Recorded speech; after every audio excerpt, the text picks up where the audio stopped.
뉴스 헬리콥터를 타고 뉴스의 현장을 누비고 있습니다. 안희정 충남지사 캠프 상공입니다. 선한 의지 이 발언으로 논란의 중심에 섰던 안희정 충남지사가 사과했습니다. 그러나 본인 발언을 철회하지는 않았습니다. 국민 여러분이 뭘 몰라서 비판하는 거다라는 식의 언급에서 국민 여러분이 뭘 모르지만 사과한다. 이런 식으로 바뀐 정도네요. 네, 섭섭해하지 마십시오. 통섭하십시오.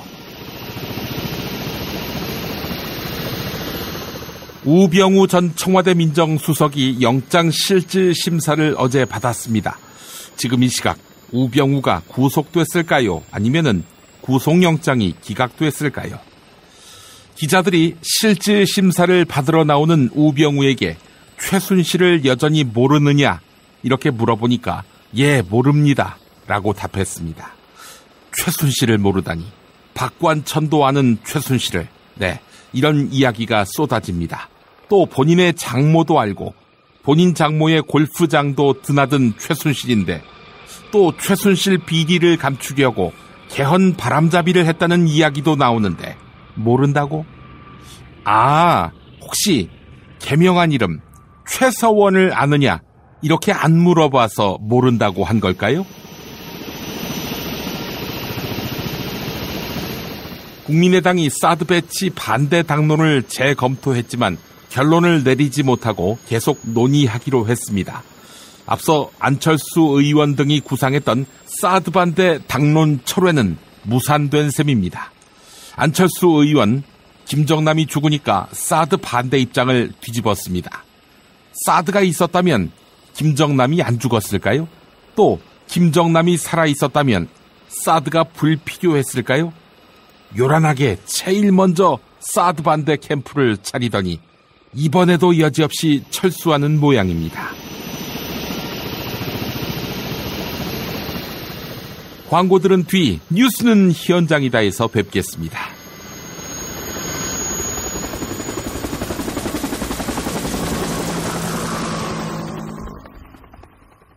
야, 근데 홍어가 진짜 그렇게 몸에 좋아? 아니 끝내준다니까. 근데 비싸지? 열나 싸고 열나 맛있는 홍어가 있다니까. 어디? 알싸한 홍어. 네이버 검색창에 알싸한 홍어를 검색하시고 1599-6456 전화 주문도 가능합니다. 노력한 만큼 내어주는 자연.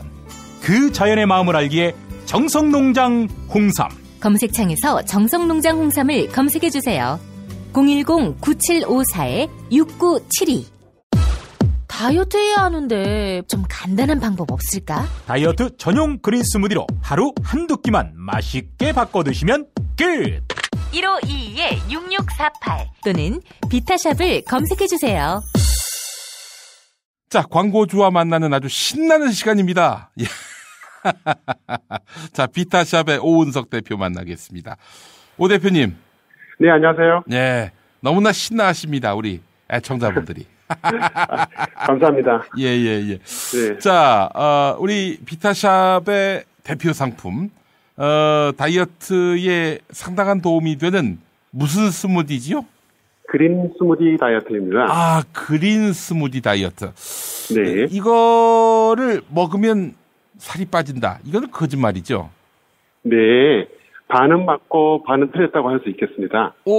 반은 맞아요?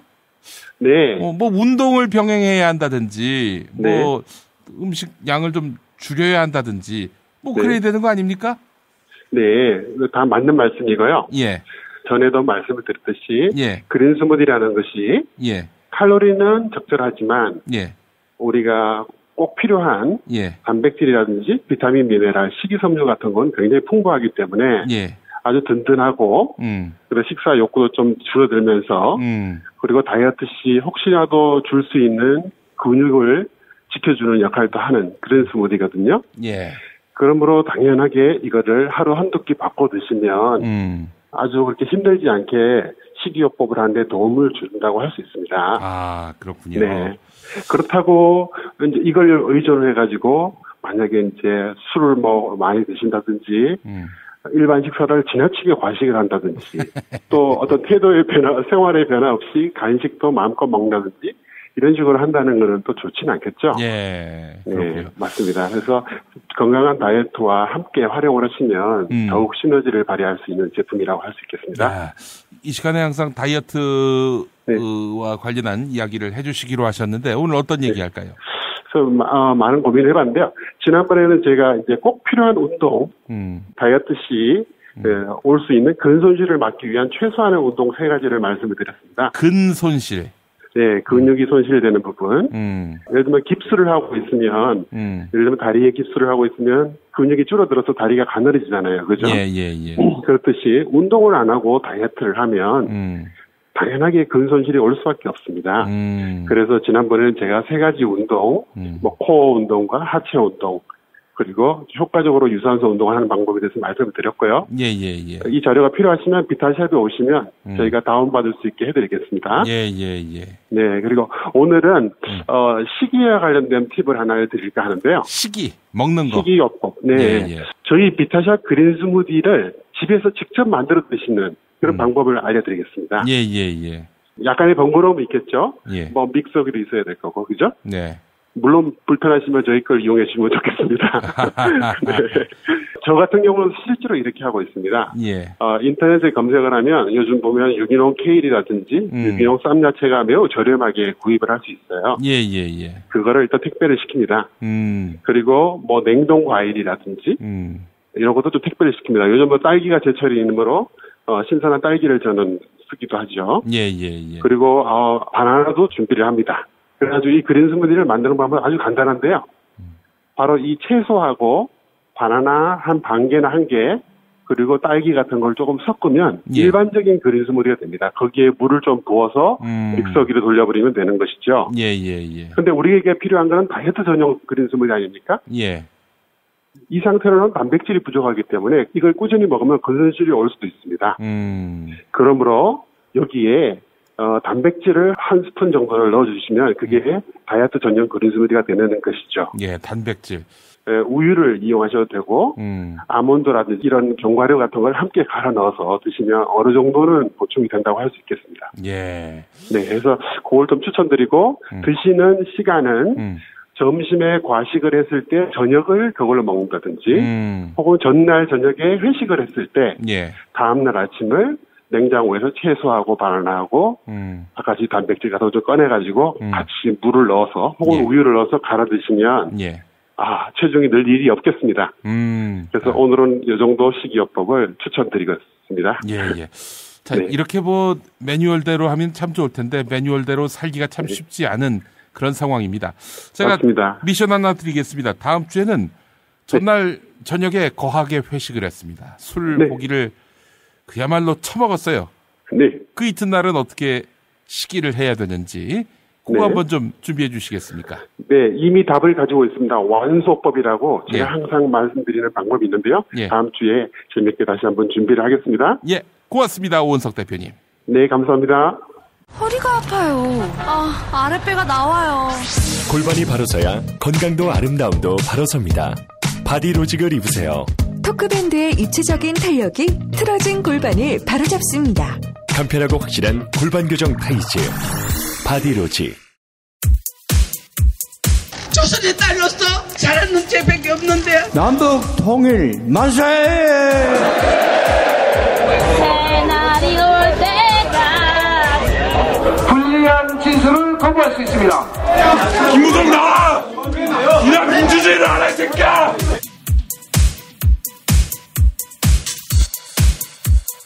뉴스는 현장이다로 이어갑니다. 오늘 바른정당을 포함한 야사당 대표가 국회에서 회동을 가졌습니다. 황교안 대통령 권한대행에게 박영수 특별검사 기간 연장을 승인하라 이렇게 요구한 것입니다. 더불어민주당 추미애 대표와 정의당 심상정 대표는 직권상정을 비롯한 모든 수단을 동원하겠다 이렇게 밝혔습니다. 더불어민주당 추미애, 국민의당 박지원, 정의당 심상정 대표 발언 차례로 들어보시겠습니다. 박영수 특검의 특검 수사는 모든 국민들이 박수를 치고 있습니다. 이제 특검 수사 기간의 연장은 새로운 수사 사실, 요인이 발생했고 그 수사가 미진하다고 하면 법대로 반드시 연장해야 된다 하는 것을 강조합니다. 특히 황교안 대행은 검사장, 고검장, 법무부 장관을 하신 분입니다. 그분이 수사를 할 때 미진했으면 또 추가 수사 요인이 발생했을 때는 반드시 수사기간을 연장해서 철저히 수사를 했을 것입니다.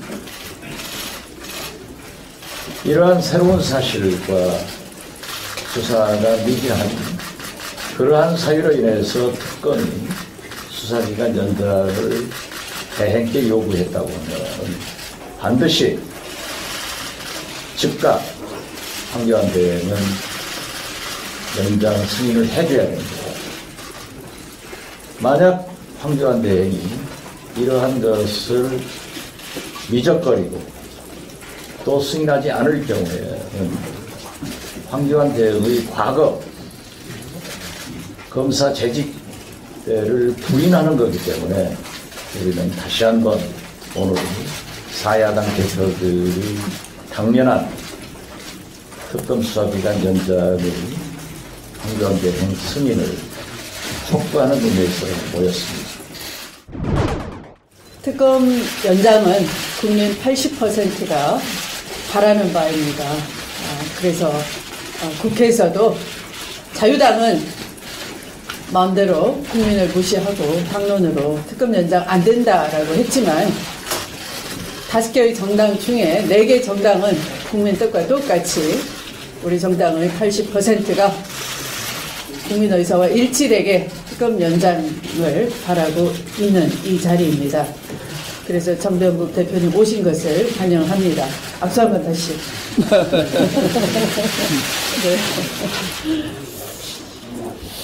네. 국민들은 완전한 적폐 청산을 요구하고 있는 것입니다. 특검 연장은 완전한 적폐 청산을 위한 유일한 길이기도 합니다. 그것을 막는다면 적폐 청산을 하지 못하게 하는 것이고 그것을 막는다면 자신들의 기득권과 이해관계 때문인 것입니다. 황권한 대행이 대통령이 피의자이자 공범으로 기록 지목된 이 상황에서 황 대행이 특검 연장 승인을 하지 않겠다 하는 것은 황 대행 역시 똑같은 공범이다 하는 것을 스스로 인정하는 꼴이 되는 것입니다. 그래서 특검 연장은 적폐 청산을 위해서 반드시 필요하다라고 말씀을 드립니다. 특검법 제정 당시에 120일의 시간은 이미 여야 간 합의가 된 수사 기간입니다. 특검법에 의한 대통령의 승인은 절차적 의무이지 대통령의 재량이 아니다 하는 말씀을 다시 강조합니다. 수사기간 연장을 위한 요건이 충족된 만큼 황교안 대행은 지체 없이 특검 연장을 승인해야 할 것입니다.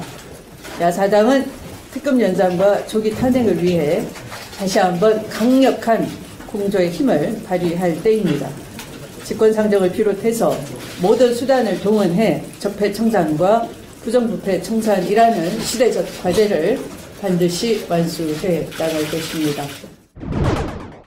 황교안 권한대행이 수사기간 연장을 만약에 거부한다면은 우선 적폐 청산, 진상규명을 원하는 국민의 여망을 정면으로 거스르는 일입니다. 오히려 범죄자들을 비호하고 은폐하는 일입니다. 스스로 공범임을 자백하는 일입니다. 과거 반민특위 해체처럼 거기에 버금가는 반역사적인 행위라고 저는 생각합니다. 어제 자유한국당이 특검 수사 연장의 반대 입장을 분명히 했습니다. 황교안 권한대행이 연장을 오늘까지 입장을 내지 않아 사실상 거부한다면 국회에서 24일 본회의에서 특검 연장 법안을 통과시켜야 합니다. 정세균 국회의장 결단이 필요합니다. 법리적인 법리 작고 해석에 얽매여서는 안 된다고 봅니다. 국회법은 국회 자율권에 속하는 것입니다. 대통령 박근혜 측 대리인단의 탄핵 심판 지연 시도가 도를 넘고 있습니다. 어제 박근혜 측 김평우 변호사가 헌법재판관들에게 삿대질을 하면서 막말을 쏟아내기도 했는데요.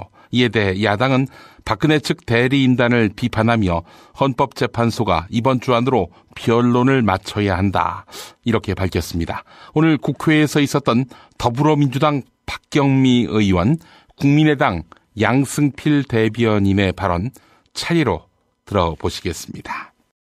대통령 대리인단의 침대 축구가 도를 넘었습니다.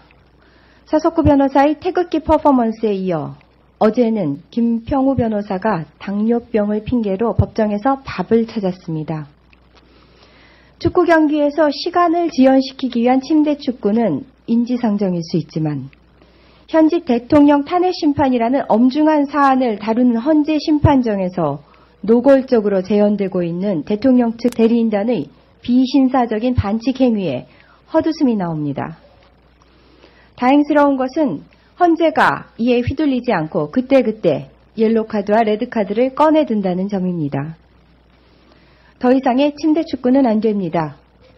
국민을 뒷목 잡게 한 대통령 측의 억지 주장에도 불구하고 헌재는 이미 대통령 측에 충분한 변론 기회를 주었습니다. 주중에는 대통령 대리인으로서, 주말에는 태극기 집회에 참석하면서 애타는 심정은 알겠지만 법조계 원로로서 최소한 재판정을 웃음거리로 만들어서야 되겠습니까? 헌재는 부디 계획한 대로 이번 주 안에 변론을 마치고 대한민국을 송두리째 농단한 박근혜 대통령의 탄핵 심판의 결론을 내주길 바랍니다. 박근혜 대통령은 헌재가 지정한 날짜에 출석해 신문에 응해야 한다. 어제 박 대통령 측은 언론 인터뷰를 통해 대통령이 탄핵 심판에 출석한다는 입장을 밝혔다.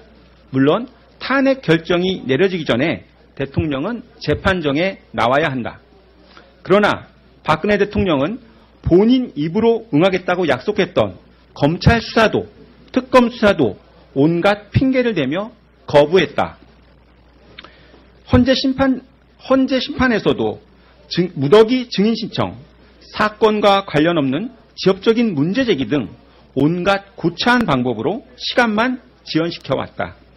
때문에 탄핵 심판을 미루기 위한 최후의 방법으로 대통령 출석 카드를 사용한 것은 아닌지 의심하지 않을 수 없다.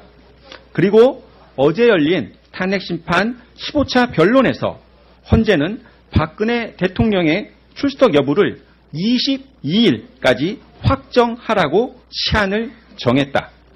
대리인단의 시간 끌기 작전에 휘둘리지 않겠다는 것이다. 이제 박근혜 대통령이 선택할 수 있는 유일한 길은 헌법재판소가 정한 날짜에 출석해 탄핵 소추위원들과 재판관들의 신문에 응하는 것뿐이다. 대통령 박근혜가 헌법재판소의 탄핵 인용 결정이 내려지기 전에 하야할 것이다, 이런 전망이 나오고 있습니다. 이에 대해 변호사 출신 더불어민주당 송영길 의원은 박근혜가 하야하더라도 탄핵 심판은 계속될 것이다, 이렇게 밝혔습니다. 가톨릭 평화방송 라디오 열린세상 오늘 김성덕입니다에 출연한 송영길 의원 인터뷰 들어보시겠습니다. 헌법재판 탄핵 심판 관련해서 좀 여쭤볼 텐데, 예. 박 대통령이 이제 최후 변론에 나올 것이냐 말 것이냐 이런 얘기들이 좀 나오고 있는데, 이런 얘기도 있습니다. 그러니까 대통령 취임 4주년을 맞는 2월 25일을 기점을 전후해서 지금 탄핵 심판이 좀 불리하게 돌아가다 보니까 대통령이 전격적으로 하야를 선언할 것이다, 사퇴할 것이다, 이런 관측도 나오고 있는데, 이 부분에 대해서 혹시 좀 들으신 바나 혹시 전망하시는 게 있습니까? 대통령이 하야 선언을 하더라도 헌법재판은 될 것입니다. 하야 선언해도 헌법재판은 그냥 갑니까? 저도 법률가로서 네. 이 중대한 헌법 위반 사례에 대해서는 네. 다음에 대통령이 되신 분한테도 경각심을 주고 우리 국민들에게도 어떤 것이 헌법적 가치인가를 선언하는 의미에서라도 네.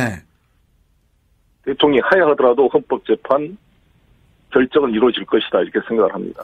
그리고 국민들이 지금 너무너무 마음이 아프고 분노와 함께 불안이 있잖아요. 네. 경제도 안 좋지. 지금 트럼프 뭐 이번에 김정남 피살 남북관계 어떻게 보면 돌팔이 의사한테 맡겨놨더니 이제 환자가 죽어가고 있는데 네. 빨리 제대로 된 의사로 바꿔서 이 환자를 살려야 될 시점에 네. 내가 돌팔이가 아니다, 의사 자격이 있다, 이거 가지고 싸우고 있는 이 모습 자체가 국민에 대한 예의가 아니다. 네. 즉각 저는 퇴진해야 된다고 생각합니다. 네. 박 대통령이 헌재 출석해서 최후 변론만 하고 그 재판관들이나 그 소추위원단의 질문 안 받고 그냥 가겠다 이렇게 지금 얘기도 나오고 있는데 이 부분은 어떻게 보십니까? 조선시대 왕보다 더한 거 아닙니까? 조선시대는 왕이라 할지라도 사관원, 사헌부, 홍문관 3사가 바로 왕에게 질책을 하고 아니 됩니다라고 말할 수가 있었습니다. 그리고 모든 선비들은 상소문을 왕에게 보내면 왕이 답변해야 될 의무가 있었습니다. 네. 지금 대한민국 대통령, 이 박근혜 대통령은 국회의원도 직접 질문할 수가 없죠. 춘추관 기자들도 꿀먹은 버리가 돼서 국민이 알고 싶은 것 질문도 못합니다. 7시간 동안 어디 있었습니까? 질문 한번 해본 기자가 있었습니까? 이게 과연 기자입니까? 네. 검사가 불러서 대면 조사해도 안 하겠다 그러고 특검이 불러도 안 하겠다 그러고 헌재까지 와서 헌법재판관이 질문을 하겠다 그래도 거부하고 자기 진술만 하고 가겠다. 네. 이게 무슨 영국 여왕도 이렇게 할 수가 없습니다. 네. 뭔가 좀 무슨 법 위에 사는 무슨 치외법관에 있는 사람 같아요. 네. 당연히 와서 검찰 조사를 받고 질문을 받아야죠. 네. 왜 정규제 TV만 불러서 자기 혼자만 일방적으로 피해자 코스프레를 하는 이런 대통령. 네. 국민들의 마음이 타들어가고 분노로 정말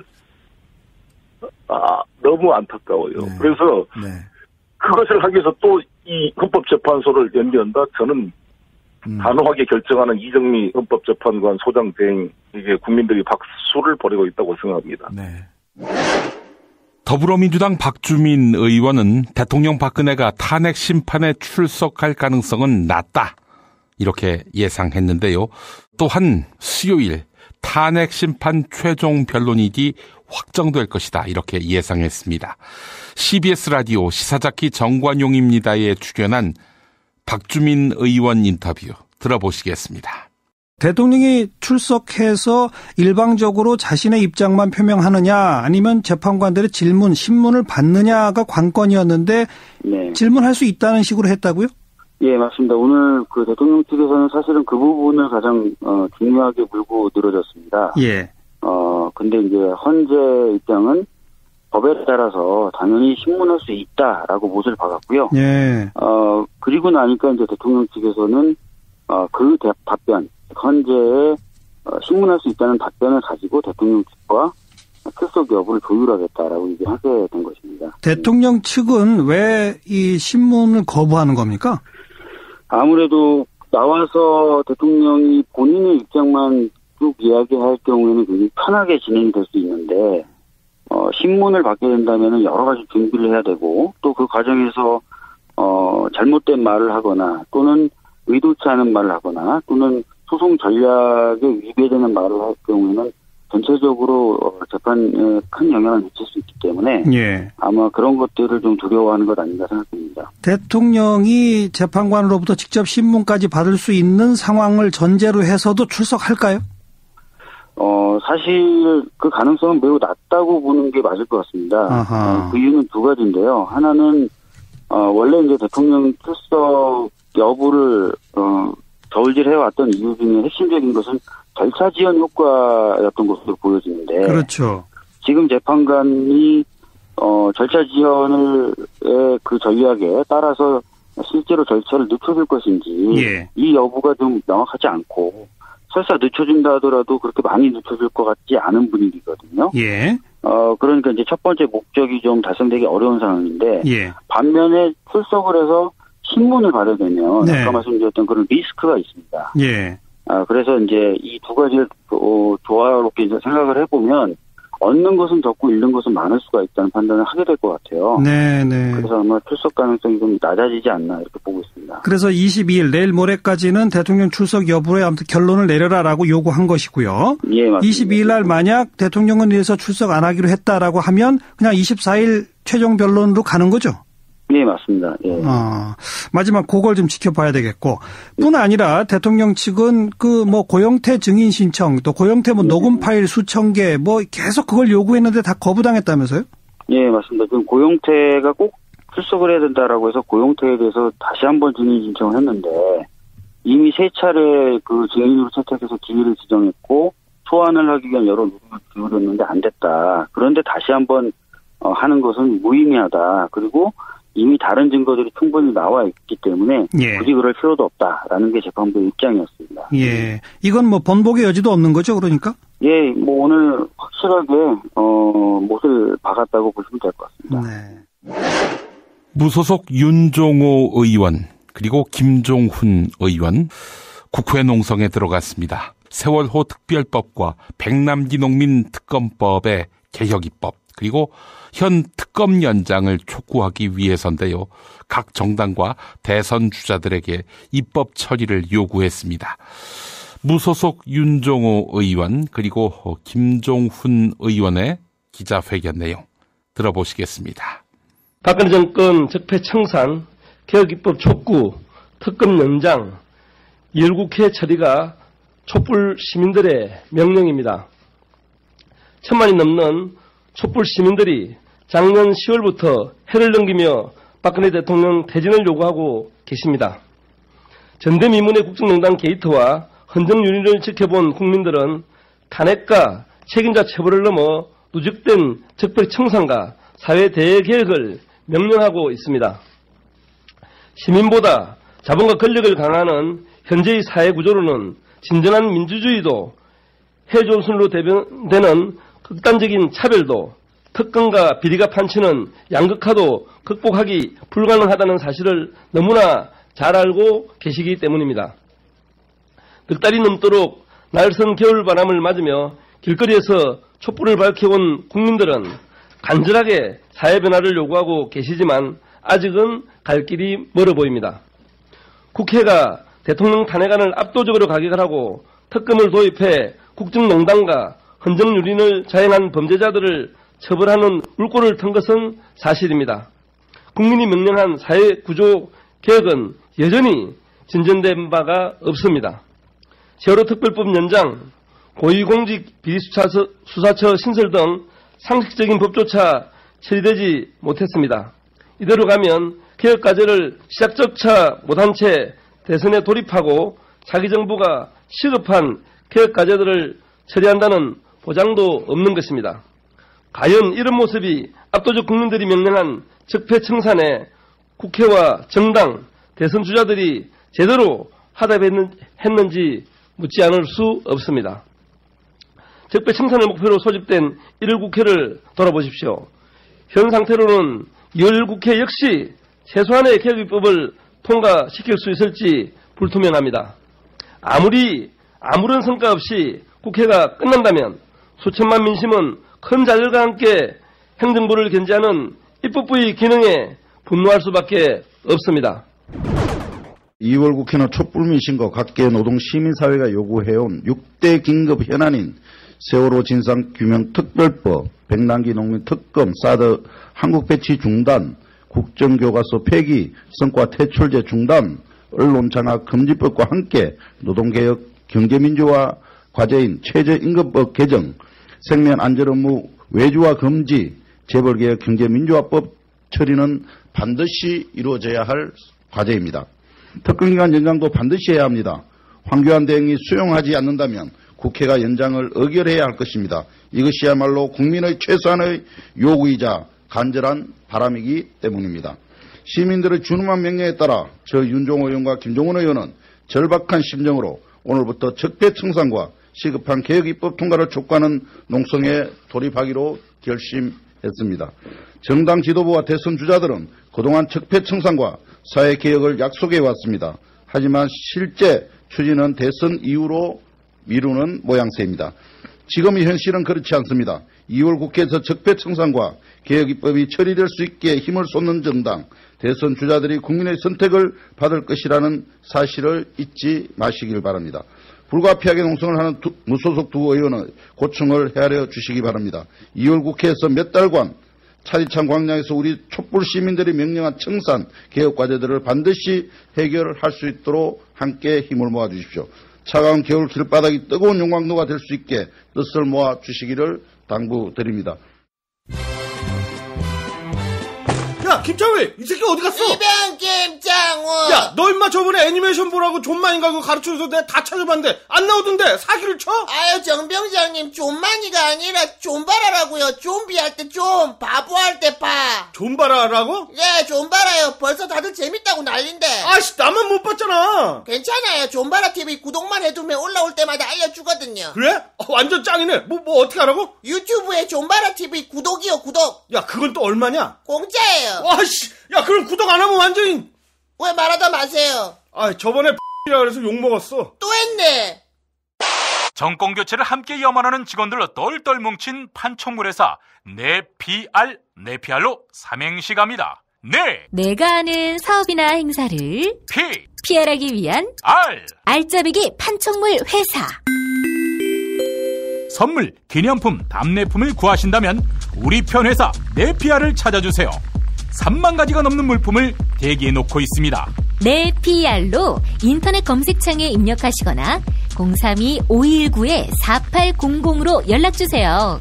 카카오톡 아이디는 네피알입니다. 팟캐스트 듣고 연락주시면 더 깎아드립니다. 현대인의 몸에 있는 독, 어떻게 치유할까요? 장봉근 아로니아는 자연에서 답을 찾았습니다. 아로니아라는 열매에 몸의 노화나 질병을 예방해주는 강력한 효과가 있습니다. 남녀노소 누구에게나 건강을 드리는 장봉근 아로니아. 폴란드산 야생 100% 아로니아를 국내 최초로 도입해 만들고 있습니다. 아로니아 안토시아닌이 혈관을 보호하고 혈관의 혈전을 억제시키는 효과가 있는 것으로 검색창에서 장봉근 아로니아를 찾으시고 전화 문의는 1522-1194로 하시면 됩니다. 우사인 볼트, 그 힘의 원천이 뭔지 아시나요? 정도 원마? 그렇습니다. 성장 호르몬이 풍부해서 여성의 노화 예방은 물론 피로와 음주 속쓰림에 시달리는 남편에게 성장기 어린이 발육과 뇌 발달도. 이게 천연 도핑이었군요.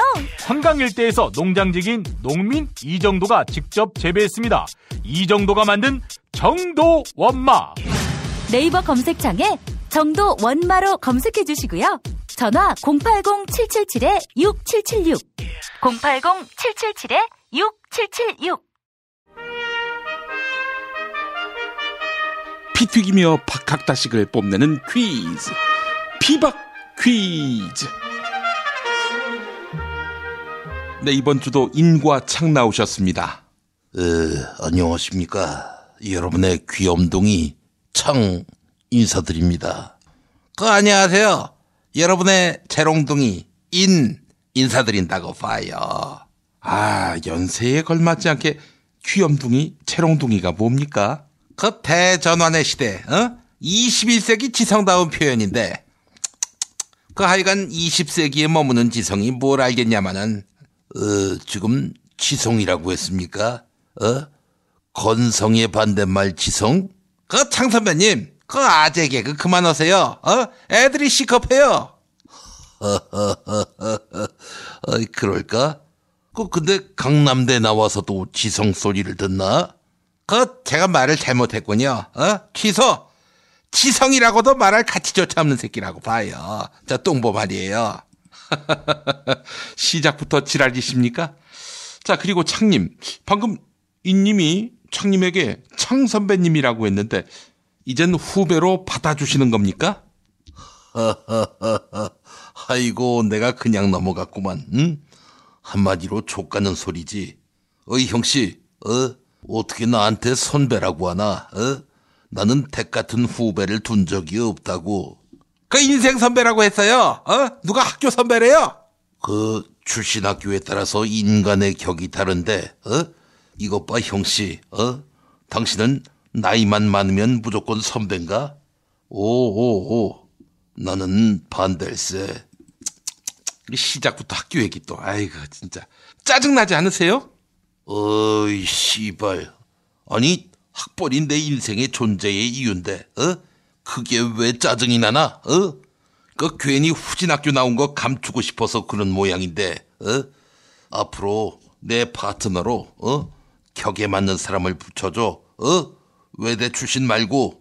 그 형씨 지금 지지하시는 대선 후보 후배죠? 그 후배가 몇 %입니까? 저는 20% 돌파했다고 봐요. 근데 형씨 후배는 5%나 넘나요? 그 좋은 학교 나와서 판세를 어떻게 그 모양으로 읽습니까? 예? 자자, 그만하시고요. 오늘 나오신 두 분은 정치의 달인인 만큼 한참 정치권의 쟁점인 특검 연장안에 대한 견해 들려주시겠습니까? 그 삼성 빼놓고 나머지 대기업들의 뇌물 제공, 이 문제는 손도 대지 못한 상황이지요. 특검 수사가 충분하지 못했던 가장 큰 이유는 아무래도 박근혜가 수사를 방해하고 있기 때문일 겁니다. 아니 그렇게 청와대가 방해하고 차단하면 특검이 방해당하고 차단당해야 하는 겁니까? 있을 수 없는 일이지요. 반드시 특검은 연장돼야 합니다. 나도 같은 생각이라고 봐요. 박근혜 최순실 쪽 증인들은 온갖 방법으로 진실을 덮고 있는데 황교안도 그 박자에 춤을 추고 있는 거지. 하여간 이 악귀들 모두 정리해야 한다고 봐요. 이렇게 의견 일치를 보는 건 정말 오랜만입니다. 자, 그렇다면은 이 수사를 방해하는 박근혜, 이 박근혜의 철벽 방어를 뚫을 수 있는 정치 지도자는 누구라고 보십니까? 당연히 유승민이지. 무슨 소리야? 안희정이지. 안희정? 뭐든지 선의로 해석한다는 순수남, 정치 그딴 식으로 했다가는 큰 코 다친다는 지금 내 말도 선의로 받아들이겠지. 유승민이라, 그 딸이 20대 초반인데, 할아버지가 주신 용돈으로 수억대 예금을 모았다고 하는, 그 신의 딸의 아버지? 아니, 청년들이 억대 통장은 하나씩 가져야 하는 거 아니야? 억대 용돈 못 주는 무능한 할아버지가 문제지. 그 남자라면은 모두 순정남이어야 하는 거 아니에요? 그 사람을 무조건 의심의 눈초리로만 보는 고약한 할아버지도 그 문제라고 봐요. 어이 씨발. 그냥 확 그냥. 자자, 이제 그만. 하여간 잘 나가는 정치권 동생을 두어서 덕 좀 보시려고 하는 것 같은데요. 두 어른 품격을 지켜주시기 바랍니다. 자, 문제 드리겠습니다. 현대자동차그룹은 현대차를 시작으로 기아차, 현대모비스, 현대제철 등 11개 계열사가 모두 전경련에 탈퇴 의사를 전달했다고 밝혔습니다. 이에 따라 지난해 12월 가장 먼저 탈퇴 의사를 통보한 이 회사를 시작으로 삼성, SK 등 4대 그룹이 모두 전경련을 떠났습니다. 현대차, 삼성, SK 말고 4대 그룹에 속하는 또 다른 회사는 어디일까요? 정답. 네, 창님 빨랐습니다. 정답은요? 정답은 롯데그룹이지. 아니, 그렇게 갖다 바치고도 4등 안에 못 들었어? 네, 딴 기업이 더 많이 갖다 바친 거지요. 그것도 뭐야? 정답 바로 가자. 정답은 이지그룹. 박지만이가 회장인데. 박지만 씨가 현 정권 실세는 아니지요. 또 그만한 사이즈의 회사도 아니고요. 자, 오늘도 정답은 애청자 여러분의 몫입니다. 팟빵 게시판에 정답 이메일 주소 사연 남겨주십시오. 세상에서 가장 맛있는 김치 이담채 김치 보내드리겠습니다. 피박 퀴즈 마칩니다.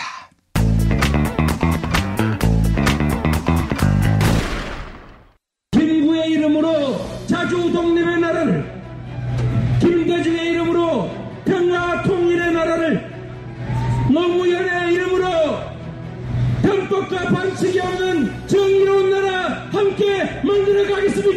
촛불은 합리적 언어가 비합리적 언어를 몰아낸 일대 사건. 이재명의 언어와 철학을 말한다. 어느 날 이재명을 만났다. 도서출판 이맛돌. 자기야, 매트리스 고르기 너무 힘들어. 어디 한 번에 쫙 볼 수 있는 곳 없을까? 대한민국 최초 매트리스 멀티샵 매트리스엠 몰라? 후진 브랜드만 있는 거 아니야? 비본, 배드이너박스, 실리, 템퍼, 시몬스 전 세계 최고 브랜드 정품만 취급해. 친환경 제품이겠지? 당연하지. 직구 사이트 뒤지느라 고생하지 말고 매트리스엠에서 한 번에 업계 최초 10년 품질 보증을 실시하는 자신감 매트리스엠. 매트리스 살 때는 꼭 매트리스엠으로 오세요. 검색창에 매트리스엠. 극한의 바다 러시아 베링해에서 잡은 신선한 대게. 잡자마자 내장과 뚜껑을 제거하고 급속 냉동시켜 북극의 신선함이 살아있는데요. 살이 꽉 찬 데다가 맛까지 끝내줘. 일본 바이어들이 찾고 또 찾는 이름하여 최고급 러시아 냉동 대게. 다리와 어깨 살만으로 구성돼 있어 가성비가 은하계 최고이며 각종 모임이나 선물용으로 깜짝 준비하시면 바로 스타됩니다. 네이버 카페 대게 직거래 장터에 오시면 수많은 후기가 그 품질을 증명합니다. 주문 전화번호 1644-9047 1644-9047. 박근혜 왜 저러지? 문재인, 김무성, 안철수는 또 왜 저러지? 뉴스로는 알 수 없는 진짜 정치 현장 이야기. 한겨레 정치팀 기자들이 취재 수첩을 낱낱이 공개합니다. 본격 정치관찰 팟캐스트. 언니가 보고 있다. 팟빵에서 언니를 검색하세요. 한겨레 정치바와 함께하는 정치 한 건에서 한겨레 김태규 기자 만나겠습니다. 김태규 기자님. 네, 안녕하세요. 자, 김 기자님, 안희정 충남지사의 선의 발언. 이게 일파만파 큰 그런 논란을 이야기했는데 말이죠. 안희정 지사가 결국 사과한 모양입니다. 예, 오늘 4차 혁명과 미래인재 컨퍼런스에 참석을 했는데요. 서울 상공회의에서 열린, 거기 이제 축사를 한 뒤에 기자들을 만나서 이렇게 얘기를 했습니다. 마음 다치고 아파하시는 분들이 너무 많다. 제가 그 점은 아주 죄송스럽게 생각한다. 이렇게 얘기를 했습니다. 예. 어제 그 JTBC 뉴스룸 그 인터뷰 이제 나왔는데요. 거기서도 사과는 없었죠. 예. 그러니까 이제 자기 이제 소신이다. 계속 이제 이렇게 주장을 했는데 결국 이제 사과를 했습니다. 그러면서 그 본인의 소신은 계속 강조를 했습니다. 뭐라고 했냐면 정치를 대하는 저의 태도는 어떤 분의 말씀도 액면가로 선의로 받아들여야 대화도 할 수 있고 문제 해결도 될 수 있다는 취지의 말이었지만 그것이 최근 국정농단 사건에 이르는 박근혜 대통령의 이해까지 간 건 아무래도 많은 국민께 이해를 구하기 어려워 보인다. 그런 점에서 저의 이해가 적절하지 못했다. 이렇게 얘기를 했고요. 문재인 전 대표가 어제 안희정 지사를 향해서 참 멋진 말을 했죠. 분노가 빠져있다. 예. 그렇게 얘기를 했는데 그 부분에 대해서 안희정 지사는 분노는 정의의 출발이기도 하다. 그러나 정의의 마지막 마무리는 역시 사랑이다. 그런 점에서 그 말씀도 옳은 말씀이다. 이렇게 얘기를 했고요. 그렇게 출발해서 정의를 실천하려 싸우고 그 완결은 사랑으로서 마무리되는 것. 이게 역사적인 사실 아닐까. 네, 이렇게 얘기를 했습니다. 이 얘기 들어보니까 결과적으로 자기 말을 철회한 거는 아니네요. 그렇죠. 예, 나의 본뜻은 이랬고 원래 주장하는 바도 이거였는데 어쨌든 그 부분을 박근혜 대통령에까지 적용한 것은 좀 부적절했다. 국민 여러분들께 이해를 구하기는 어려워 보인다. 그래서 가슴을 아프게 했으니 이제 사과한다. 이런 그 취지입니다. 예. 근데 이제 사실은 박근혜 이명박에게도 선의가 있다. 이런 발언도 발언이지만은 이에 대해서 문제 제기하는 분들에게 가르치듯 막 계몽하듯 이렇게 나오는 태도에 대해서도 지금 국민들이 불만이 있는 거 아니겠어요? 본인이 이제 이 코너로 몰리고 그걸 이제 설명하려다 보니까 더 설명형이 되고 그게 이제 가르치게 되고 이제 이렇게 된 것 같아요. 예. 기본적으로 이거는 뭐 인간이 원래부터 선한 존재냐 악한 존재냐 이건 철학적인 문제이기도 하지 않습니까? 성서설과 성악설의 대리. 예. 근데 이거를 어쨌든 너무나도 지금 척박하고 분노에 차 있는 국민들에게 정치의 영역에서 철학의 얘기를 했다는 점, 예, 그런 부분 조금 미스매치가 있지 않았나 그런 생각이 좀 드네요. 무엇보다도 사실은 국민들은 다 알거든요. 뻔히 보입니다. 이 중도화 그리고 우클릭 이게 사실은 진보 쪽에서는 자기가 가져올 표가 없다고 판단하니까 기왕 그 국민 경선이겠다 싶어서 중도 성향의 덜어는 보수 성향의 유권자까지 민주당 국민 경선 안으로 끌어들여서 자기가 이제 좋은 고지를 점하기 위해 그들에게 구애를 펼친 것쯤은 뭐 모르는 사람이 없을 겁니다. 그런데 거기에다 대놓고 전통적 야당 지지층에게 가르치듯 이 말하는 태도, 이건 사실 더 열받게 하는 거 아니었어요? 어쨌든 지금 대선 주자들 중에서 이렇게 얘기할 사람은 없지 않습니까? 본인밖에 없는 것이고 지금 어떤 차별화 그런 점에 좀 신선함 이렇게 해서 뭔가 좀 그 표를 더 끌어오려는 이제 그런 시도였던 것 같은데 약간 좀 과해가지고 문제가 된 것 같습니다. 예. 자, 뭐 기왕 얘기가 나온 김에 문재인, 안희정, 이재명 이 세 명의 유력한 주자들의 화법을 한번 분석해 볼 필요가 있을 것 같습니다. 예, 어쨌든 정치인이라는 게 말로 흥하고 말로 망하는 거 아니겠습니까? 예. 말을 어떻게 구사하느냐, 어떤 화법을 갖고 있느냐, 이게 상당히 이제 중요한 요소인데요. 예. 일단은 그 DJ 노무현 전 대통령의 연설비서관을 했던 강원국 전북대 교수. 예. 그 세 사람의 이제 화법을 좀 분석을 했는데, 문재인 전 대표는 온화하지만 강단이 있는 선비형, 그리고 안희정 지사는 소신과 지론이 있는 지사형, 그 이재명 시장은 투사형, 이렇게 정의를 했습니다. 예. 그리고 정치인의 말은 세 가지로 이제 분류가 가능하다고 해요. 예. 하고 싶은 말, 그리고 사람들이 듣고 싶은 말, 그리고 꼭 해야 하는 말, 이렇게 세 가지로 나눌 수가 있는데, 세 사람 모두 해야 하는 말은 다 하고 있다고 합니다. 근데 안희정 지사는 주로 자기가 하고 싶은 말을 주로 하고 있고요. 예. 문재인 전 대표는 주로 사람들이 듣고 싶은 말을 하고 있고, 예. 이재명 시장은 하고 싶은 말과 듣고 싶은 말을 다 같이 하고 있는 스타일이라고 하고요. 예. 노무현 전 대통령과는 누구와 닮았을까?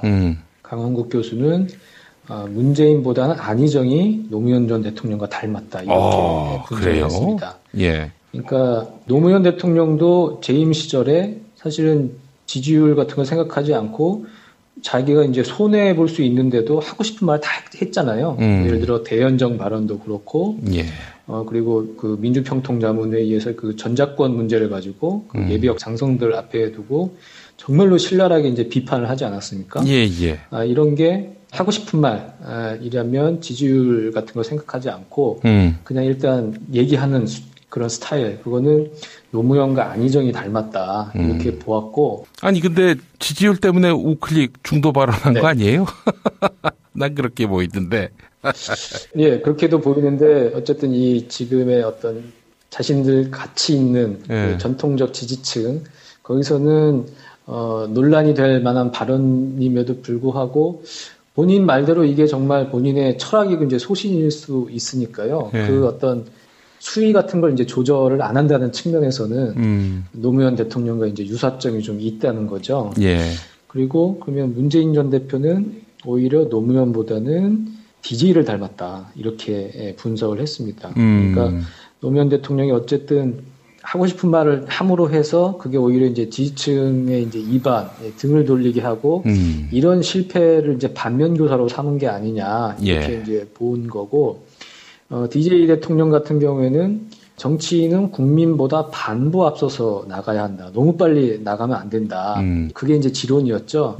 노무현 대통령은 그거와는 조금 달랐고, 조금 더 내가 돌파해서 앞으로 더 나아가야 된다는 게 이제 노무현 대통령의 생각이었고, 그런 측면에서 문재인 전 대표는 DJ를 닮았고, 실제로 이번에 탄핵 국면에서 문재인 전 대표는 신중하다, 뭐 흐리멍텅하다, 뭐 이런 비판을 들으면서도 이제 막 치고 나가질 않지 않았습니까? 예. 이게 다 국민보다 이제 반보 앞서 나가야 한다는 DJ의 리더십, DJ의 철학, 화법을 이제 다 닮은 게 아닌가. 강원급 교수는 이제 그렇게 분석을 했고요. 그리고 이제 이재명 시장은 하고 싶은 말과 이제 듣고 싶은 말을 다 같이 하는 스타일이라고 했고, 예. 세 명 다 그런데 김대중 전 대통령과 노무현 전 대통령에 비해서는 유머, 개그 코드는 좀 떨어진다. 이렇게 평가를 했고요. 예. 그리고 그 한성한 영산대 교수가 이제 페이스북에 또 쓴 글이 있습니다. 이 3인의 화법에 대해서 뭐라고 비교를 했냐면, 문재인 전 대표는 준비된 대로만 답한다. 읽기 아니면 암기다. 예. 그래서 유연성이 별로 없다. 이렇게 평가를 했고요. 안희정 지사는 지성의 측면에서는 문재인보다 비교 우위를 갖지만 철학이 문제다. 그래서 신뢰가 가지 않는다. 이렇게 얘기를 했고, 이재명 시장은 말 하나하나가 정곡을 찌르고 표현이 정확하며 기발하지만 치열한 삶을 살아선지 언어가 좀 척박하다. 그래서 어려움 없이 성장한 그 필부들의 마음을 움직이기는 어렵다. 이렇게 분석을 했습니다. 어려움 없이 자란 사람들의 마음을 못 움직인다. 상당히 좀 그럴듯한 분석인 것 같아요. 다 조금 귀담아 들을 만한 그런 내용들이 좀 있는 것 같습니다. 예. 재밌네요. 예. 하여간 유머 감각이 모자란다는 점, 그 점은 사실 좀 제가 공감하는 바입니다. 잘 웃기질 못해요, 이분들이. 제가 한 4파전을 벌였다면 또 보완제가 될 수 있었을 텐데 저는 또 다른 당 사람이 돼버려가지고 안타깝습니다. 그러니까요. 그때 국회에 들어가셔서 사실은 좀 개그 DNA를 더불어민주당에 좀 널리 퍼뜨렸어야 되는데 그때 그 막말 파문 때문에 아쉽습니다. 예. 근데 이제 그분들이 이런 개그를 잘 소화를 못할 분들이에요. 그래도 국회의원 중에 꽤 그래도 유머를 이해하는 사람이 있다면은 뭐 지금은 전직이 됐습니다만은 정청래 의원 같은 사람, 또 정봉주 전 의원도 그렇고요. 이석현 전 국회 부의장도 상당히 이분이 재밌는 분이거든요. 그러신가요? 예. 그 어른도 참 아주 재밌는 분이어서 맘마이스에 한번 모시려 생각하고 있습니다. 예.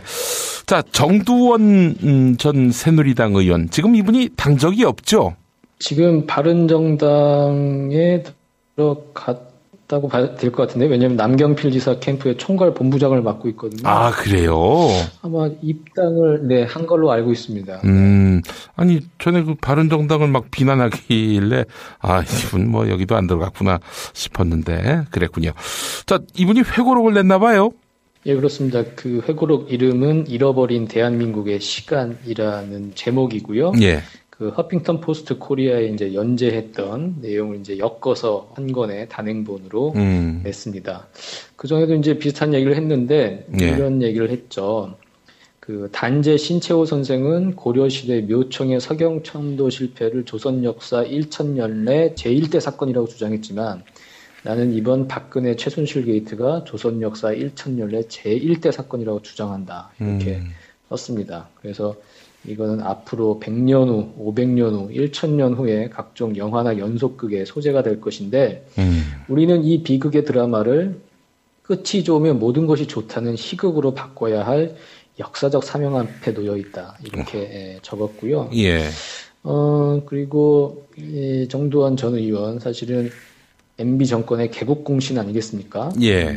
상당히 MB를 이제 대통령으로 만든 1등 공신인데 그 후에 형님한테 밀렸죠. 이상득 MB의 친형인 이상득 의원한테 밀려서 권력투쟁에서 밀려서 이제 저축은행 사건으로 수사도 받고 나중에 이제 무죄로 풀려나긴 했는데요. 그랬던 정두원 전 의원 MB 정권에 대해서는 이제 실패했다고 단언했습니다. 그럼 왜 실패를 했냐? 서울시장 후보 시절부터 대통령 당선 때까지 친서민 중도실용 노선을 견지했지만 집권하자마자 구호만 내걸고 친기업 반서민 정책으로 일관했다. 이렇게 비판을 했고요. 그 MB 정부의 그 간판 사업이었던 4대강 사업 이것도 그 MB 특유의 업적주의 사고가 투영된 잘못된 결과물이라고 비판을 했습니다. 뭐라고 했냐면 MB는 임기 내 빨리 끝낼 목적으로 본류 사업을 먼저 하고 나중에 지천 사업을 하는 식으로 그 사업을 거꾸로 진행했다. 역사에 남는 추앙받는 대통령이 되고 싶다는 MB의 업적주의 사고가 투영되어 나타난 것이 4대강 사업이었다고 평가를 했고요. 예. 그리고 대북 정책에 대해서는 이명박근혜 정부를 이제 모두 까기 한꺼번에 이제 비판했습니다. 예. MB 정부나 박근혜 정부는 대북 문제와 관련해서 아무것도 한 게 없다. 오히려 몇 차례의 도발과 수십 차례의 미사일 발사, 그리고 5차례 핵실험 등 남북 관계를 최악의 상황으로 몰고 갔다. 이렇게 얘기를 했고요. 예. 그래서 이 국정 혼란을 극복하기 위해서 각 부처 장관에게 인사권을 좀 위임을 하고, 그리고 공천권과 뭐 검찰 권력의 분리 독립 뭐 이런 대안 등을 제시를 했습니다. 예. 아이고 참 정두원 전 의원 이거 뭐 주변인이라고 해야 됩니까? 경계인이라고 해야 됩니까? 이거 뭐 어느 정파에서도 사실은 속하지 못하면서 모두 까기의 신공을 발휘하고 있는 분인데 남경필 지사 캠프에 들어가서 총괄 본부장을 맡고 있다. 모처럼 자리를 찾은 것 같아서 참 다행이긴 한데, 그래서 이런 분들은 사실은 좀 팟캐스트나 이런 데 참 어울리는 분들 아닙니까? 네. 한번 맘마이스에서 섭외를 해보시죠. 그렇게 얘기를 했는데 정영진 최욱 씨가 네. 이분은 거의 핵 노잼이다. 그럴 수도 있겠네요. 네, 무척 재미없다고. 언니가 보고 있다에 네. 한번 모셨거든요. 예. 낙선 직후에. 그래서 그때는 상당히 좀 재밌는 얘기를 했죠. 나는 떨어질 줄 알았다. 사람들 만나보니까 분위기가 다르고 새누리당도 망할 줄 알았다. 이런 얘기를 했는데 그런 이제 콘텐츠의 새로움이 아니면은 그 드립으로 재미치는 그건 좀 부족할 수 있다는 생각이 드네요. 어떤 맥락의 재미인지는 모르겠습니다만은 여하간 정두원 의원을 잘 모르는 분들은 뭐 그냥 건조한 정치인 정도로 아는데 그분이 가수입니다. 그렇죠. 네, 앨범도 냈고요. 잘하죠. 그런 정두원 의원의 그 신공이 제대로 평가받을 수 있는 날이 왔으면 좋겠다는 생각도 들고, 여하간 그분이 MB 정부의 잘못에 대해서도 투절하게 성찰을 냈고, 박근혜 정부는 뭐 아주 생양아치로 규정을 하면서 대선 때 박근혜를 안 찍었대요, 이 양반이. 안 찍었다고 고백했죠. 도저히 찍을 수가 없었다. 그래서 가운데 찍었다. 아주 재미있는 분입니다. 김태규 기자님 오늘 말씀 잘 들었습니다. 감사합니다.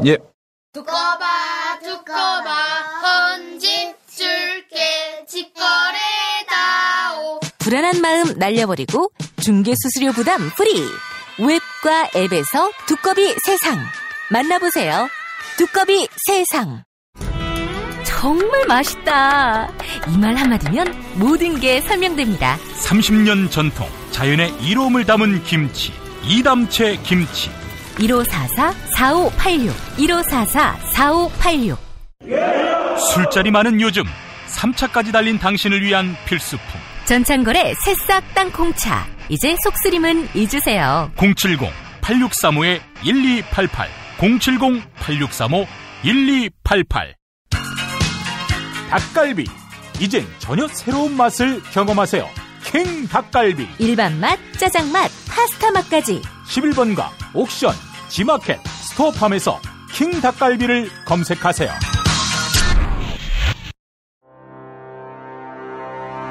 뉴스가 쉽다. 뉴스가 즐겁다. 뉴스가 알차다. 왜냐고요? 김용민 브리핑이니까요.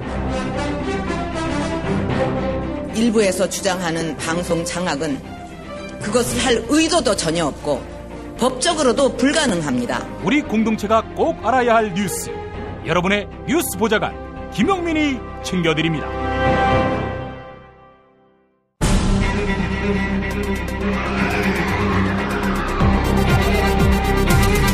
본격 정치 논평. 인권운동가 고상만 반장 만나겠습니다. 자, 고 반장님. 안녕하세요. 고상만입니다. 출간을 축하드립니다. 감사합니다.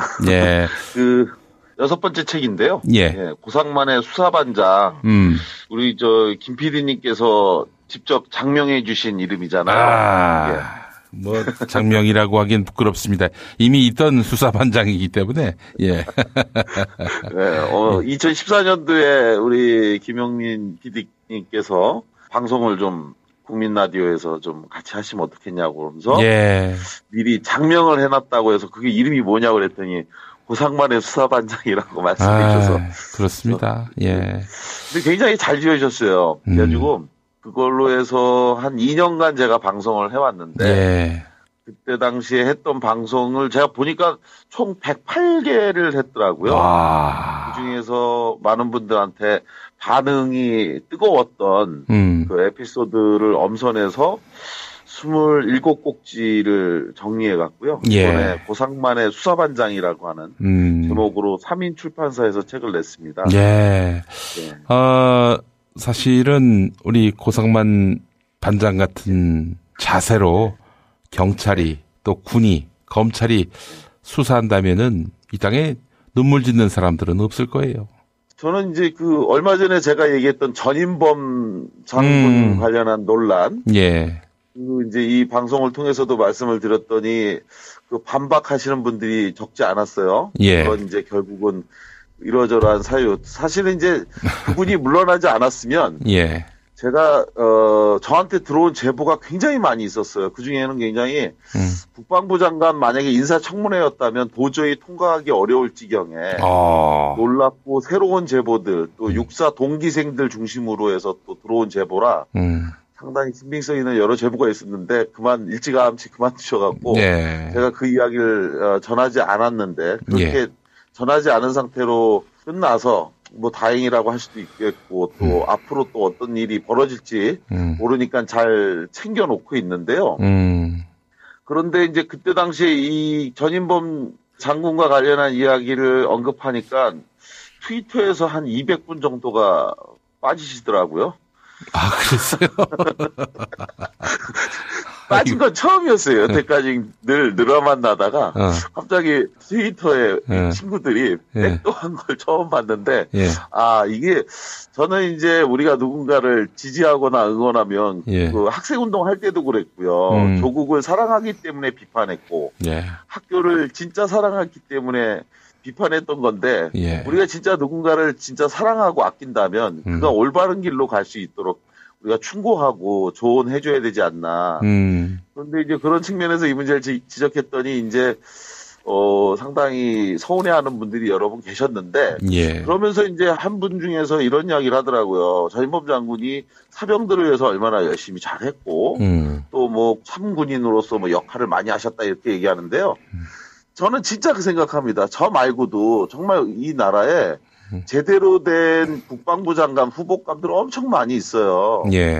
그 군인도 사랑하고 그 목숨도 아껴주고 그리고 제대로 된 그 훈련을 통해서 안전하게 그러면서 강도 높게 얼마든지 할 수 있는 지혜가 있는데 그런 분들이 아니라 너무 쉽게 사병의 목숨에 대해서 이해를 갖고 있는 분들이 좋은 그 권한 있는 자리에 가갖고 제대로 일을 못하는 것 같습니다. 그런 부분이 굉장히 아쉽고요.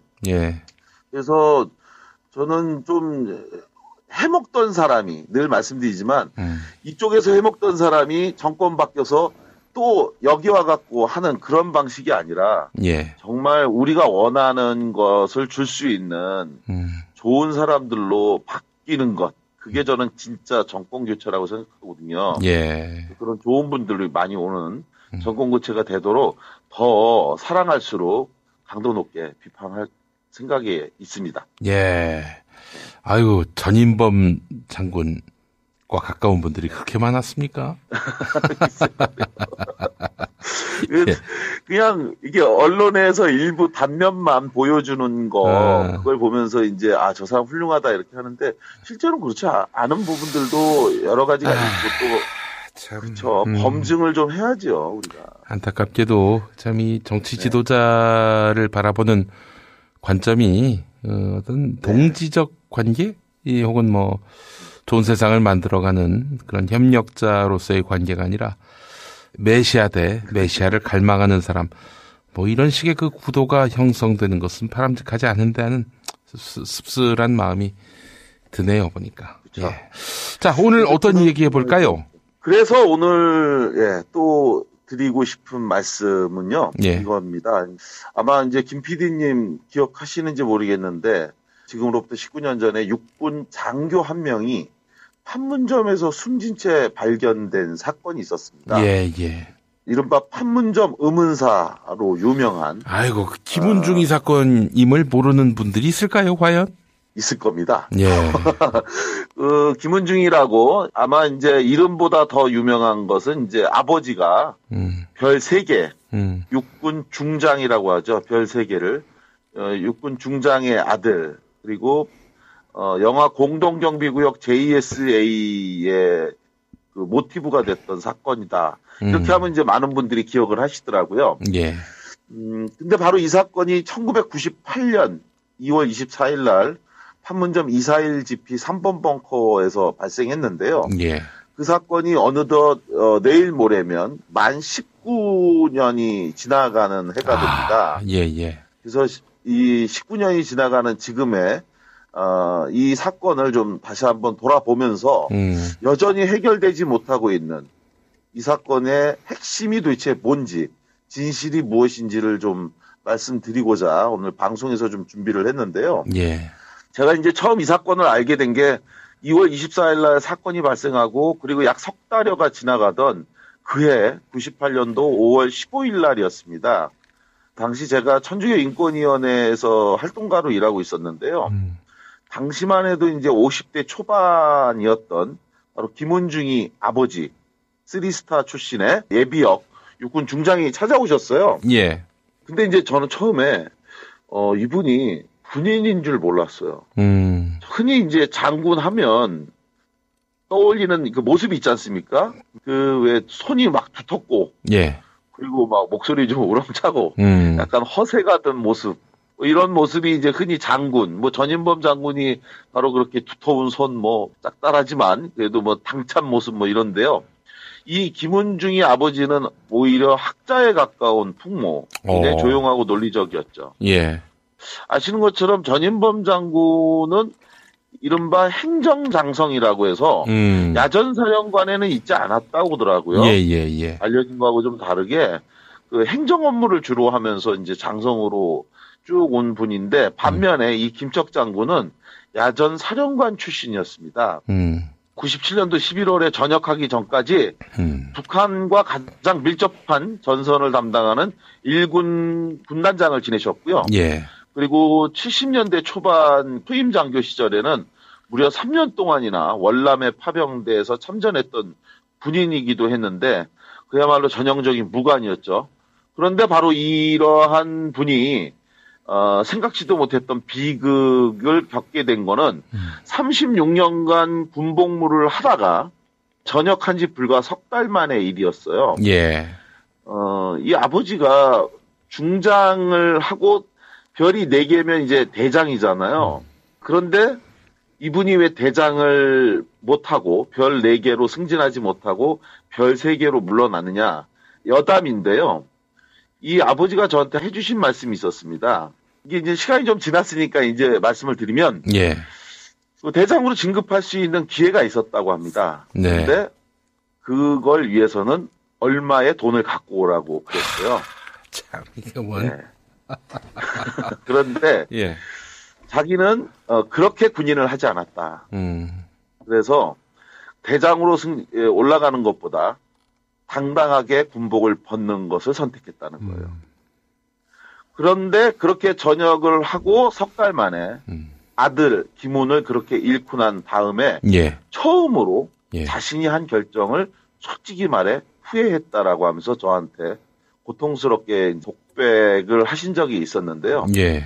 바로 그러한 분이었기 때문에 아버지처럼 군인의 길을 가겠다면서 육사를 선택했던 그 장남의 어처구니 없는 의문사를 겪고 난 다음에 처음으로 자신이 걸어왔던 36년간의 군인의 삶이 부끄러웠다라고 이제 고백을 하셨어요. 예. 이때 당시에 김은중이가 6년간 복무를 하고 있었습니다. 그리고 아버지가 36년, 부자가 합쳐서 도합 42년간 나라를 위해 그 나름의 방식으로 충성을 다한 건데요. 그런데 그렇게 아들을 의문의 죽음으로 잃고 난 후에 자신이 목도한 대한민국과 우리나라 국방부의 수준을 보고 자신은 정말 참담했다라고 이야기를 하셨어요. 예. 적어도 자신은 조국을 위해 베트남 전쟁까지 가서 목숨을 걸고 3년간 싸웠고 그것이 군인으로서의 당연한 충성이라고 믿고 자신은 부끄럽지 않게 최선을 다했다. 그런데 막상 자신이 억울한 일을 당하고 그리고 자식이 억울하게 죽음을 당했는데도 불구하고 국가는 없었다는 거예요, 자기한테. 그걸 보면서 한없이 부끄러워갔고요. 차라리 죽고 싶었다라고 하는 가슴 아픈 고백을 하셨었는데 그러면서 그때 하신 말씀이 이거였습니다. 이 아버지가 정말 자기가 처절하게 느꼈던 깨달음이 하나 있었다. 그게 뭐였냐면요. 육군 중장 출신인 나조차도 이럴진데 하물며 일반 국민의 부모가 당할 고통과 상처는 어떻겠는가라는 이걸 깨달으면서 나라도 반드시 내 아들의 진실을 밝혀서 이겨야 그것이 다른 사람에게도 희망을 줄 수 있겠구나. 그래서 지금까지 이분이 19년간 싸워온 이유였던 겁니다. 근데 사실은 이제 이런 게 있었어요, 김 PD님. 김은중이 아버지가요. 예. 사실은 국방부로부터 여러 차례 지난 19년 동안 수없이 많은 회유를 받았었습니다. 아들이 자살이라는 것만 인정을 해라. 그러면 바로 순직 처리해주겠다. 그런데 그 아버지는 지난 19년간 아들의 순직을 위해 정치적 협상이나 타협을 거부하셨어요. 이유는 하나였어요. 나는 내 아들이 지금 벽제에 있는 군병원 창고에 방치돼 있지만 내 아들을 국립묘지에 안장하기 위해서 싸워온 것이 아니다. 그리고 내 아들 훈이도 비록 창고에 방치돼 있지만 이런 상태에서 불명예스럽게 국립묘지에 가는 걸 원하지 않을 거다. 진실을 원하는 거다. 국립묘지 안장이 아니라 나는 진실이고 또 대한민국의 군인들이 왜 죽었는지 그 진실을 밝혀달라고 하는 것이 내 싸움의 전부다. 그러면서 이제 거부하셨는데요. 핵심적으로 제가 드리고 싶은 말씀. 김은중이 사건과 관련해서요. 이게 정말 자살인지 타살인지에 대한 쟁점, 논쟁, 뭐 굉장히 복잡한 것 같지만 사실은 매우 간단합니다. 뭐냐면요. 미국에서 권총사고가 굉장히 많이 있는데 근데 미국에서 누가 총을 쐈는지를 밝히는 방법 한 가지 가지고 기준점을 삼습니다. 뭐 여러 가지 논쟁과 꺼리가 있지만 시간 관계상 전부 다 말씀드릴 수 없어서 간단하게 하나만 말씀드리면 성냥 켜보셨죠? 김 PD님. 예. 성냥 켜고 난 후에 손에 냄새를 맡아보면 그러면 황 냄새가 아주 진하게 나잖아요. 그렇죠. 예.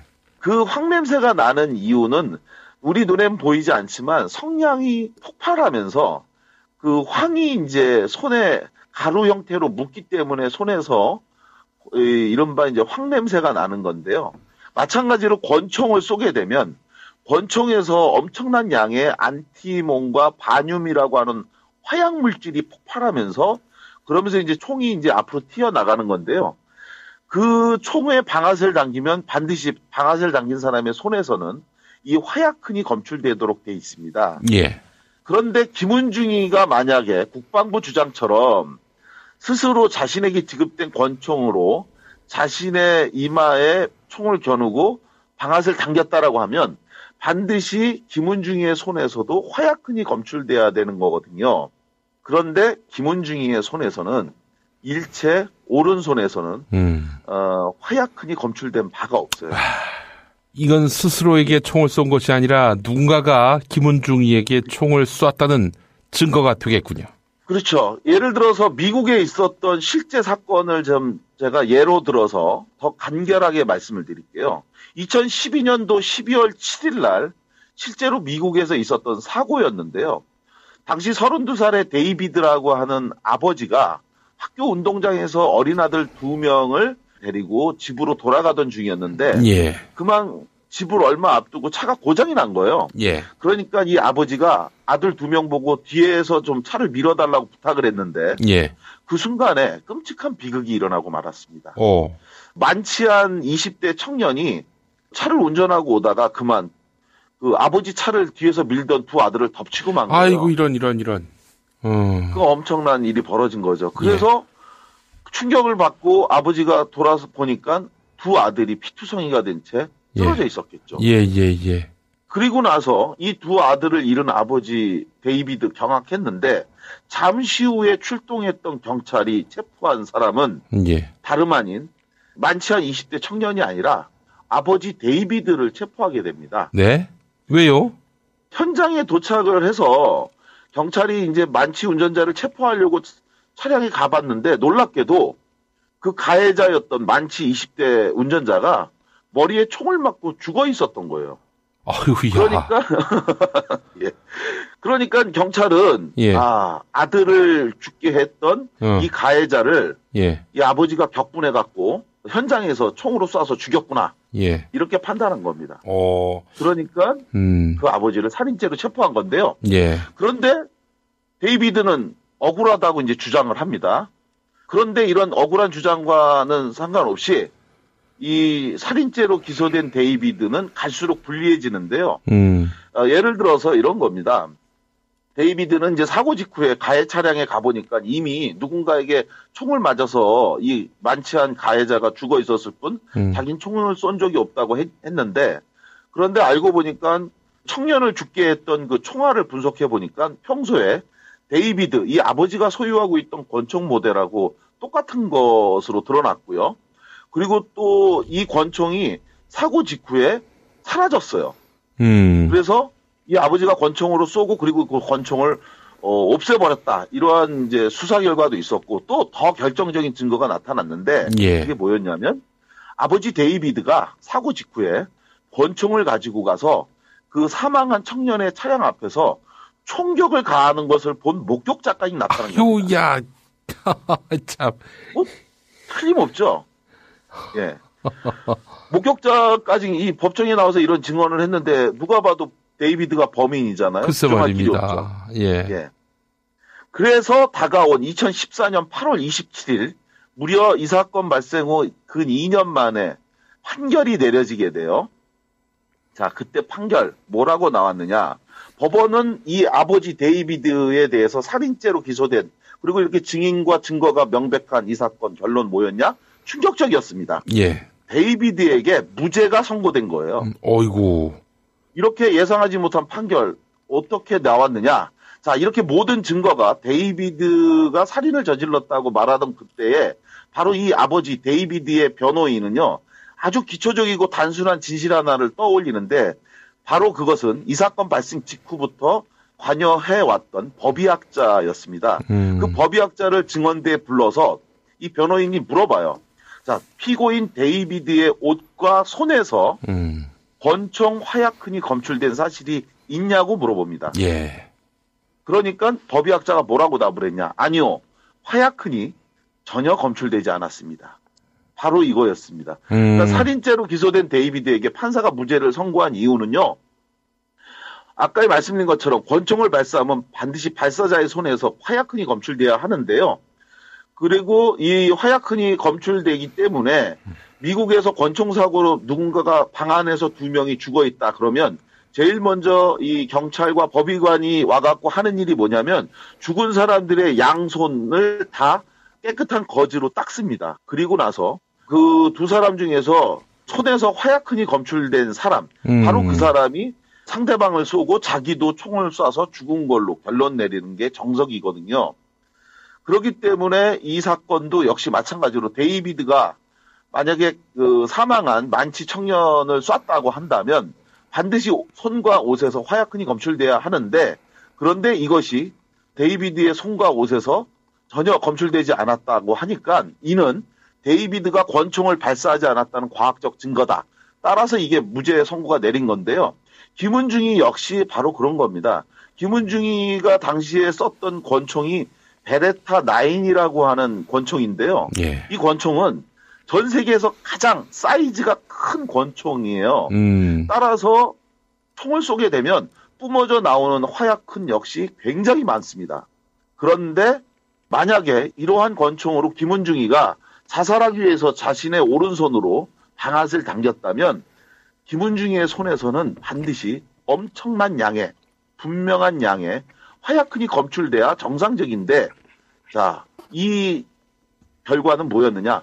미 범죄수사연구소가 증거추적 감정보고서라고 하는 자료를 작성을 했어요. 이게 사건 발생 직후였던 98년도 3월 25일, 예, 약 한 달 하루 후에 작성된 미국의 범죄수사연구소 그 보고서인데요. 거기에 의하면 이렇게 써 있습니다. 오른손잡이인 김은중이의 손에서 뇌관 하약 잔재물이 나오지 않았으니까 스스로 쏘았다고 단정해서는 안 된다라고 하는 특별한 주의 문구를 보고서에 남긴 겁니다. 즉 김은중이가 총을 쐈다고 자살로 단정하지 마라. 그런데 이것을 국방부가 지금까지도 무시하고 있는 건데요. 도대체 언제까지 이런 김은중이의 억울한 고통 계속되어야 하고 또 이 억울한 죽음의 진실을 밝히기 위해서 싸우는 그 아버지의 투쟁, 이거 전쟁은 언제까지 계속해야 하느냐. 예. 그래서 저는 오늘 이 방송을 듣는 분들께 분명하게 말씀을 드리도록 하겠습니다. 자타살 논쟁이 끊임없이 반복되고 있지만 오늘 이 방송을 듣는 분들은 이제 분명히 정리가 되실 거라고 생각합니다. 단언컨대 김은중이는 자살하지 않았습니다. 그리고 만약에 자살한 것이 있다면 그것은 이 명백한 타살을 자살로 우기고 거짓말하는 국방부의 양심이라고 저는 분명하게 말씀을 드리고요. 예. 이제 19년입니다. 이제 내일 모레면 2월 24일이 만 19주기를 맞이하는데 그 영원한 청년 장교 김은중이의 명복을 빌고요. 20주기가 되기 전 내년 2월 24일 이전에 이 사건의 진실이 명명백백히 밝혀질 수 있도록 지난 2009년도에 예산 낭비라고 하면서 이명박 정부가 해체시켰던 군웅문사 진상규명위원회 다시 발족하는 그러한 대한민국이 되기 위해서 군웅문사 진상규명위원회를 부활시키겠다라고 하는 공약을 내세우는 대통령 후보가 다음 대통령이 되기를 바라는 마음으로 오늘 본격 정치 논평에서 이 주제 다뤘습니다. 고맙습니다. 이걸 다루는 대선 주자는 누가 있습니까? 현재까지? 제가 직접 들은 거는 문재인 후보 캠프 쪽에서는 정책적으로 이미 군웅문사 진상규명위원회 또 진실화해위원회 등 과거사 관련 기구를 다시 하겠다라고 하는 이야기를 제가 그쪽에 책임 있는 위치에 있는 분한테 이야기를 들었고요. 예. 아마 이재명 시장님도 분명히 그러한 입장을 갖고 계실 거라고 확신합니다. 예. 그리고 다른 분은 제가 아직 잘 모르겠어요. 얘기는 못 들었어요. 다른 후보도 동참하겠죠. 설마 국방부에게 선의가 있다라고 믿겠습니까? 네. 오늘 방송을 다른 후보 진영에 계신 분들이 들으시면서 꼭 그렇게 해줬으면 좋겠고요. 특히나 저는 이렇게 생각을 해요. 모병제 논쟁이 활기차게 일어나고 있잖아요. 예. 이례적으로 또 남경필 지사도 그 공약을 짚히고 있고 굉장히 좋은 공약이고 저도 근본적으로는 찬성하고 그게 옳다고 생각하는데 저는 그거보다 더 중요한 게 뭐냐면요. 모병제 전에 징병제를 어쩔 수 없이 유지해야 된다라는 주장이 더 높다고 하는데 저는 징병제든 모병제든 중요한 건 이거라고 생각해요. 의무복무를 위해서 군에 입대하는 사람들은 모두 다 애국자다. 그 애국자가 왜 목숨을 끊었는지 밝혀주는 것은 국가가 해야 될 또 다른 의무다. 저는 이것을 국가가 인정했으면 좋겠고요. 그리고 국방부가 왜 자살한 사람을 책임져야 되냐라고 하는 반문을 많이 하는데 그런 자살할 군인 아니라고 하면서 징병한 건 국방부 아니었습니까? 예. 그런데 그 군인이 결과적으로 목숨을 잃었다면 징병을 잘못했거나 또는 관리를 잘못해서 죽은 거기 때문에 무한 책임을 져야 됩니다. 징병할 권리만 있고 그 징병한 군인이 목숨을 잃었으면 그것에 대해서 책임을 져야지 왜 안 져요? 그리고 또 한 가지 제가 드리고 싶은 말씀이 있습니다. 우리가 정말 나쁜 놈이라고 치탄하는 아주 지독한 사형수가 있다고 생각해 보세요. 근데 그 사형수가 어차피 내일 사형이 집행될 건데 오늘 만약에 자살을 했다. 그러면 어떻게 되느냐면요. 교도소장 이하 모든 교도관들 다 징계받습니다. 그런데 죄 짓고 군대 간 사람도 아닌데 그 사람들이 군대에 가서 목숨을 잃었어요. 그것을 자살로 했다고 처리해요. 그런데 아무도 징계를 받지 않고 자살이면 누구도 처벌받지 않도록 되어 있어요. 현재 우리나라 부대관리 훈령에 의하면. 자해로 인한 사망은 지휘관에게 책임을 묻지 않는다라고 돼 있습니다. 이것 때문에 자살이 가장 좋은 거거든요, 군은. 예. 그런데 저는 특별한 예우나 특혜를 요구하는 게 아니라요. 정말 나쁜 짓을 해갖고 사형받은 그 사람만큼만 예우해달라는 게 군 유족들의 요구인 거거든요. 왜 아무도 책임지지 않냐. 그러니까 죽을 때까지 방치했다가 그러면 자살했어요, 끝. 그리고 다음에 부족한 숫자만큼 또 징병하면 된다라고 하는 정말 그럴 리는 없겠지만 이 야만적이고 끔찍한 징병제도 이거는 아니다. 징병제 할 거면 국가가 무한 책임을 지고 군인이 그 안에서 죽으면 큰 부담을 가져야 저는 더 이상 군인이 죽지 않는 나라가 될 거다. 예. 이게 제 생각입니다. 예, 알겠습니다. 오늘도 고상만 반장과 함께했습니다. 말씀 잘 들었습니다. 고맙습니다. 이 락스가 네 락스냐? 예, 산신령님. 이 알콜솜도 네 알콜솜이냐? 네. 그럼 이 탈취제도? 네, 다 제 거예요. 야, 잠깐만, 뭘 그렇게 많이 쓰냐? 에이, 이 정도는 써야 안전하죠. 살균 소독 여러 번 하지 마세요. 냄새 없는 살균수 클린비아트가 안전하게 당신을 지켜줍니다. 지금 딴지마켓에서 클린비아트를 만나보거라. 인터넷으로 클린비아트를 검색하세요. 안녕하세요. 조광래 중고차 돌아온 오늘의 한마디. 음식을 먹은 뒤 칫솔질을 바로바로 하는 습관은 참 좋은 습관이지만 자주 닦는다는 핑계로 1, 2분만 치약맛만 볼 거면 안 하느니만 못합니다. 칫솔질을 할 때 한 번 하더라도 제대로 하십시오. 그렇다고 너무 과하게 하셔도 안 됩니다. 치카치카 조광래 중고차의 대표번호는 1800-9538. 고맙습니다. 운전자를 위한 꿀팁 7,000원 운전자 보험 카페. 알고 계세요? 교통사고가 나면 형사합의금, 벌금, 변호사 비용 이거 자동차 보험에서는 보장 못해요. 운전자 상해까지도 책임져드리는 7,000원 운전자 보험 카페. 버스, 택시, 트럭 등 영업용 차량 운전자를 위한 12,500원 운전자 보험 카페도 있습니다. 실손, 부모님 건강, 자녀 보험도 안내해드립니다. 02849-9730 연중무휴라 언제든 02849-9730. 6살 하늘이 밥을 잘 안 먹어요. 그런데 이때 택배입니다. 연지연 곰탕이 배달됐어요. 직접 도끼로 팬 장작불 위에 한우 사골과 도가니를 가마솥에 한가득 넣고 24시간 끓인 진구. 연지연 곰탕이 하늘이 입에 들어가는 순간 맛있다. 엄마 한 그릇 더 주세요. 조미료 같은 첨가물이 전혀 들어가지 않아 엄마의 기쁨은 더하답니다. 7팩 이상 무료 배송합니다.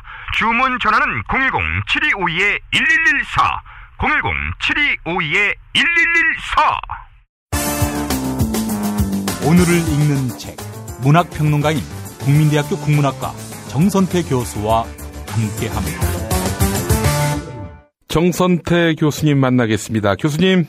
네, 안녕하세요. 예. 자, 교수님, 오늘 어떤 책 만나볼까요?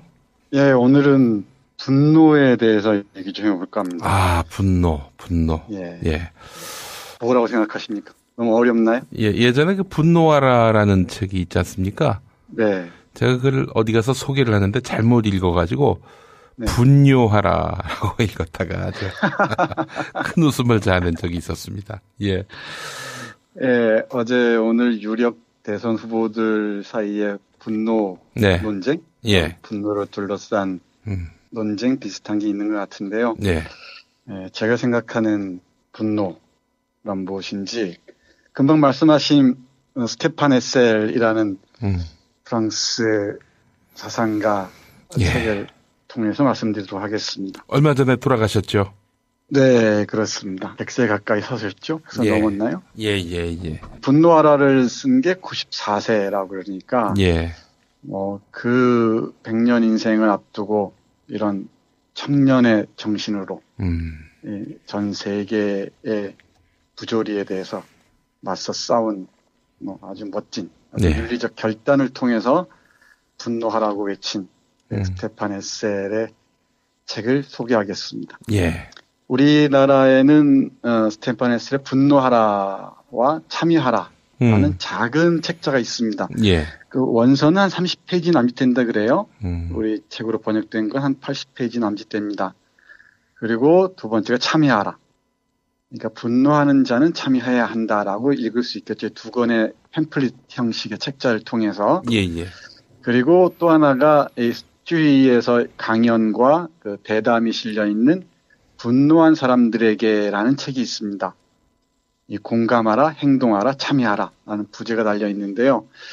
이 세 권을 아우르면서 분노란 무엇인지, 분노의 용법은 무엇인지 한번 생각해 보도록 하겠습니다. 예. 이제 먼저 이 분노와 증오는 구분해야 할 것 같아요. 분명히 어감이 좀 많이 다르죠. 예. 사전적으로도 물론 다르지만 어떤 사회적 용법으로도 많이 다른 것 같습니다. 분노라 그러면은 물론 개인적 의미의 분노도 있지만 대개의 분노는 사회적 정치적 의미를 띠는 경우가 많습니다. 예. 그에 비해서 증오는 어떤 개인적 그 감정에 치중된 감이 없지 않아요. 그래서 분노를 얘기할 때는 분노의 그 사회적 정치적 의미에 초점을 맞춰야 할 것 같습니다. 물론 이제 오래전에 얘기했듯이 김소영이 어느 날 고국을 나오면서라는 시에서 예. 나는 왜 조그만 일에만 분개하는가라고 했던 구절이 아마 떠오를 겁니다. 예. 물론 작은 일에도 분개할 수가 있죠. 예. 근데 누구를 향한 또는 무엇을 향한 어떤 분노인가를 물을 때 예. 오늘 우리는 스테판 에셀의 말을 빌어서 사회적 정치적 의미의 분노로 좁혀서 얘기하도록 하겠습니다. 우리가 생각하기에 지금 현재 우리 상황이 민주주의가 위기에 처해 있고요. 이 금권 정치하에서 빈부격차는 더욱 더 깊어지고 있고 그리고 소수자 차별은 더욱 심화하고 있습니다. 이런 상황에 분노하는 건 분명히 어떤 정의를 길어올리기 위한, 정의로 나아가기 위한 하나의 의미 있는 한 방법일 거라고 생각합니다. 예.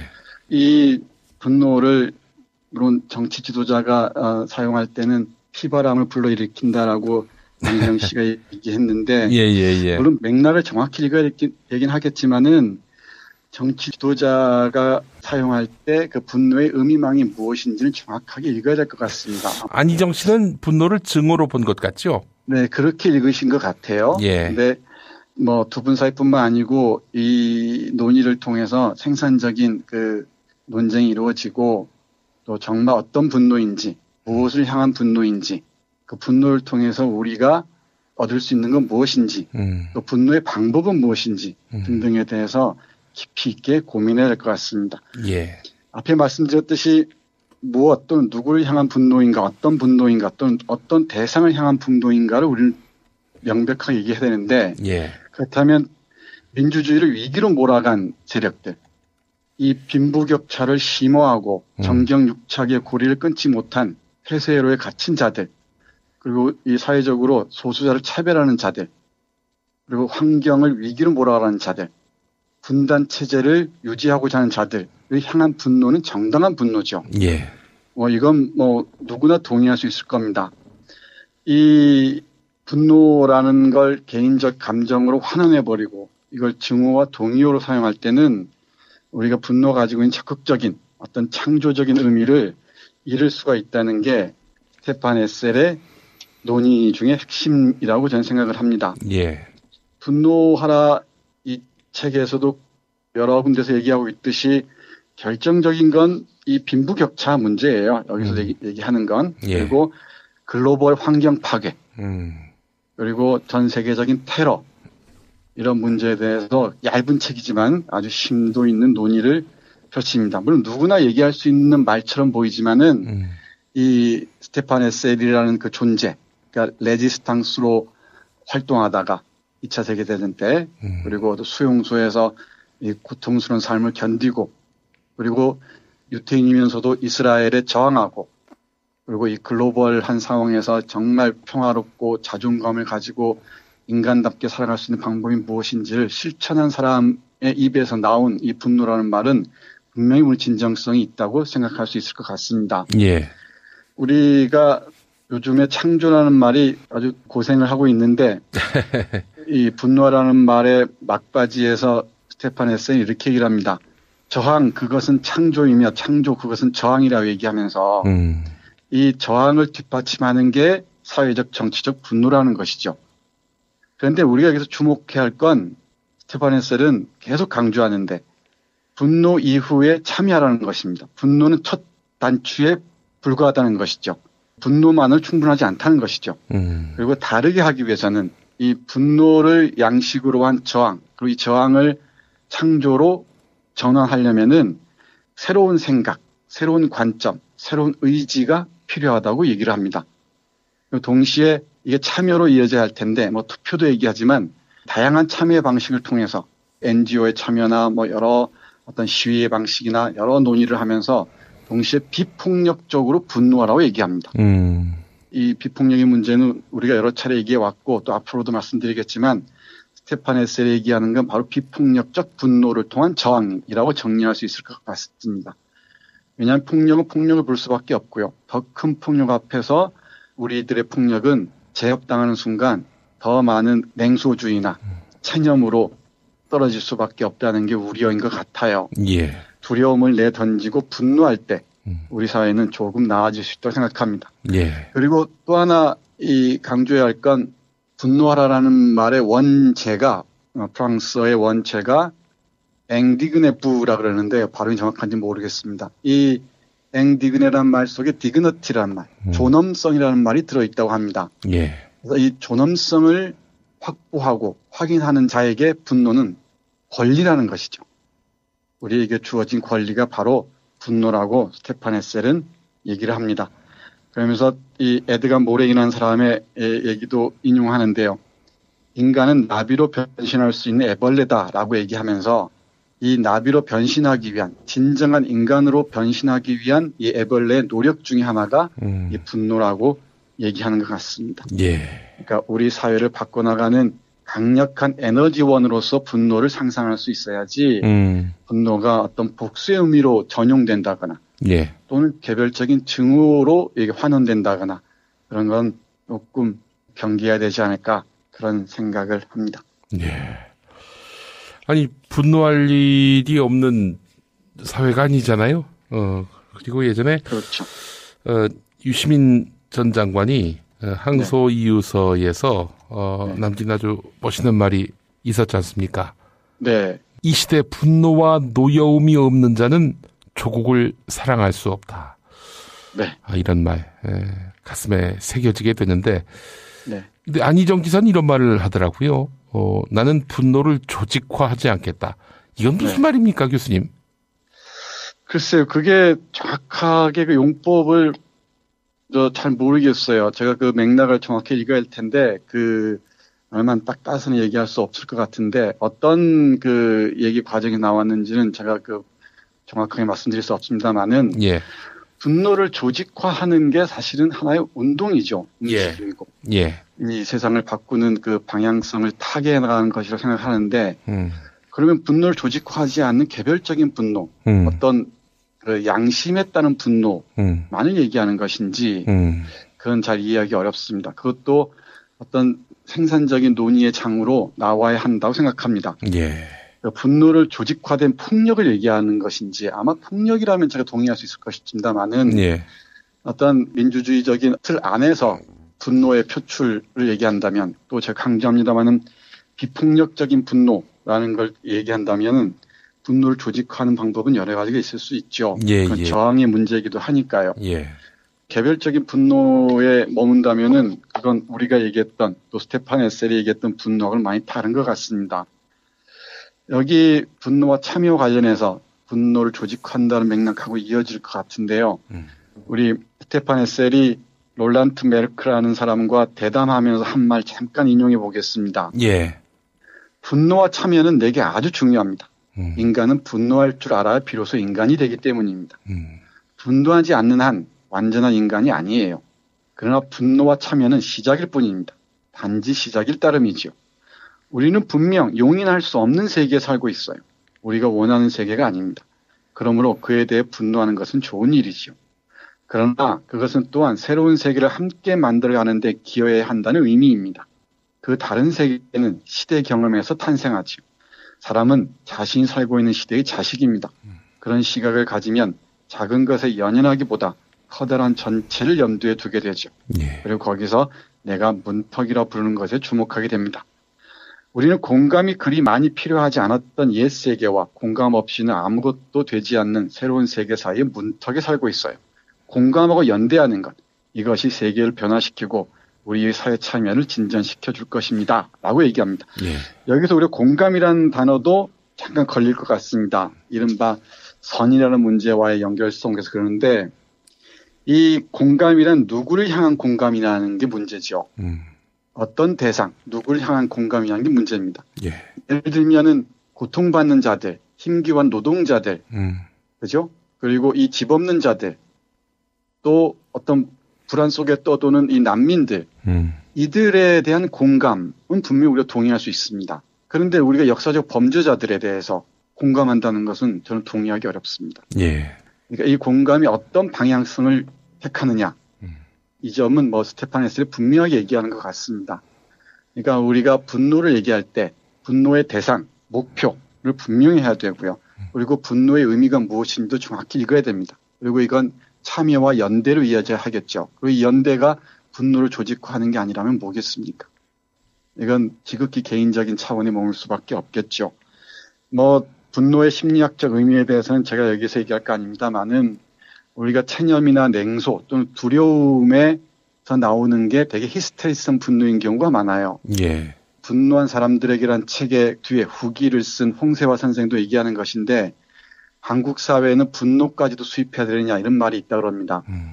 사회적 정치적 운동, 이건 조직화된 운동일 수밖에 없겠죠. 저는 느슨한 연대라는 말 좋아합니다만은 어떤 권력을 쟁탈하기 위한 이런 싸움으로서의 조직은 저는 좀 생각이 좀 다릅니다만은 이 정치적 사회적으로 혁명을 경험한 사람들, 혁명의 승리의 경험을 해본 사람들에게 분노는 정당하죠. 그런데 우리에게 분노는 오히려 냉소나 어떤 체념, 어떤 비웃음, 조롱으로 나아가는 것 같습니다. 그게 아니라 한국 사회도 이런 시간을 거치면서 분노의 정치적, 사회적, 철학적 의미가 무엇인지까지도 깊이 있게 생각해 봐야 할 때가 아닌가 그런 생각을 하면서 오늘 스테판 헤셀의 책 분노하라 참여하라 분노한 사람들에게 이 세 권의 책이 세 권입니다만은 얇은 책이어서 그렇게 읽는데 부담스럽지 않을 겁니다. 많이 동의할 수 있을 테고요. 그리고 얇은 책이지만 상당한 의미를 담고 있다는 것도 아울러 말씀드리겠습니다. 교수님 오늘 말씀 잘 들었습니다. 네, 고맙습니다. 김용민 브리핑과 함께하는 브리핑 대리운전 1522-9687 1522-9687 수익금 일부는 김용민 브리핑 드라마 악인 열전 제작비로 쓰입니다. 박근혜가 구속되면 1회 공짜 이용이 가능한 대리운전 브리핑 대리운전 브리핑 대리운전 번호 잊지 않으셨죠? 1522-9687 1522-9687 저는 오늘로 대통령직을 사퇴합니다. 서로 돕고 이끌어주는 문자당. 문자당이 문자당 샵을 열었어요. 중소상공인과 농업 생산자들을 위한 큰 장터. 아니 몇 개라고 그랬어? 2개, 3개. 남았으니까 그냥 서비스 하나. 하나는 공짜. 농민회와 여성연대 같은 사회단체들이 추천하고 문자당이 엄정하게 검증한 상품과 서비스를 온라인으로 판매해서 수익금의 일부는 각 단체에 기부하는 장. 협동, 자조, 상생회, 진보 열린 장터, 문자샵. 포털이나 SNS에서 문자당을 검색하세요. 매일 일부 코너지요. 뉴스 듣기 능력 평가. 당첨자께 도서출판 동산사에서 협찬하는 처음 만나는 국제뉴스 완전정복 보내드립니다. 처음 만나는 국제뉴스 완전정복의 저자는 바로 저 김용민과 김남영 작가입니다. 그리고 제 아들이 캐리커처를 담당했습니다. 처음 만나는 국제뉴스 완전정복은 국제뉴스에 숨어있는 맥락을 또 배경을 한눈에 파악하도록 도와드릴 것입니다. 국제뉴스의 길잡이 역할을 하게 될 처음 만나는 국제뉴스 완전정복. 당첨된 분에게는 제 사인이 담긴 책을 보내드립니다. 여러분의 많은 사랑 부탁드립니다. 책과 함께 선글라스도 보내드립니다. 프랑스 하우스 아이웨어 브랜드 코페낙스가 협찬해 주셨는데요. 네, 안경업계 디자인 트렌드를 선도해왔고요. 세상에 없던 디자인으로 각광받고 있는 코페낙스 아이웨어. 여러분의 많은 관심 바랍니다. 자, 그리고 매주 금요일 정답자 가운데 한 분께 경남 거제시 장목면 율천 두모로 154-43 거제도 펜션, 두모실 펜션 이용권을 드립니다. 포털 사이트에서 두모실 펜션 찾아주시고요. 자, 금요일 정답자 가운데 또 다른 한 분께는 남양주에 위치한 독채 무인 펜션 머문 빌리지 이용권도 드립니다. 대지 2,000평과 건물 2동을 오직 한 팀의 고객에게만 서비스하는 펜션인데요. 카페, 바베큐장, 영화, 음향 시설 등이 준비되어 있습니다. 포털 사이트에서 머문 빌리지를 검색해 주시면 감사하겠습니다. 자, 어제 뉴스 듣기 능력 평가 보기 가운데 최종 변론의 변, 이 변과 같은 한자를 사용하는 단어를 골라달라 이랬었죠. 정답은 변호사였습니다. 자, 정답자 피에리아님, 뱀 같은 법꾸라지들이 구속됐으면 좋겠습니다. 라고 하셨고요. 포노라인님, 죄 짓고 나쁜 짓 해야 떵떵거리고 사는 나라입니다. 정직하고 깨끗하게 사는 사람들이 평범하게라도 살 수 있는 나라였으면 좋겠습니다. 라고 하셨고요. 자, 피박 퀴즈 당첨자도 소개합니다. 세상에서 가장 맛있는 김치 이담채 김치 보내드립니다. 자, 어제 피박 퀴즈는 박근혜 측 변호사 김평우의 아버지가 누군지 맞히는 거였지요. 김평우 변호사는 헌법재판관들에게 삿대질과 막말을 했는데 놀랍게도 아버지는 김동리 시인이었습니다. 정답자 우리 거트님인가요? 예, 하여간 박근혜는 탄핵될 것입니다. 그리고 정경유착의 고리를 끊고 살만한 대한민국이 되기를 희망합니다. 라고 하셨고요. 잃어버린 상식을 찾아서님, 헌재가 드디어 박근혜의 치졸한 시간 끌기에 선을 그었습니다. 이정미 재판관이 퇴임하기 전까지 반드시 탄핵 결론이 내려져야 합니다. 라고 하셨습니다. 자, 김용민 브리핑 2부 마치겠습니다. 조간 브리핑에서는 우병우의 구속 여부를 알려드릴 수 있을지 모르겠습니다. 여러분 애청해 주셔서 감사합니다. 김용민 브리핑과 함께한 시간 어떠셨어요? 다음 시간에도 보다 바르고 알차며 즐거운 정보로 여러분을 찾아가겠습니다. 팟캐스트 포털 팟빵에서 다운로드하기, 구독하기, 별점 주기, 댓글 달기로 응원해주세요. 잊지 마세요. 다운로드하기, 구독하기, 별점 주기, 댓글 달기.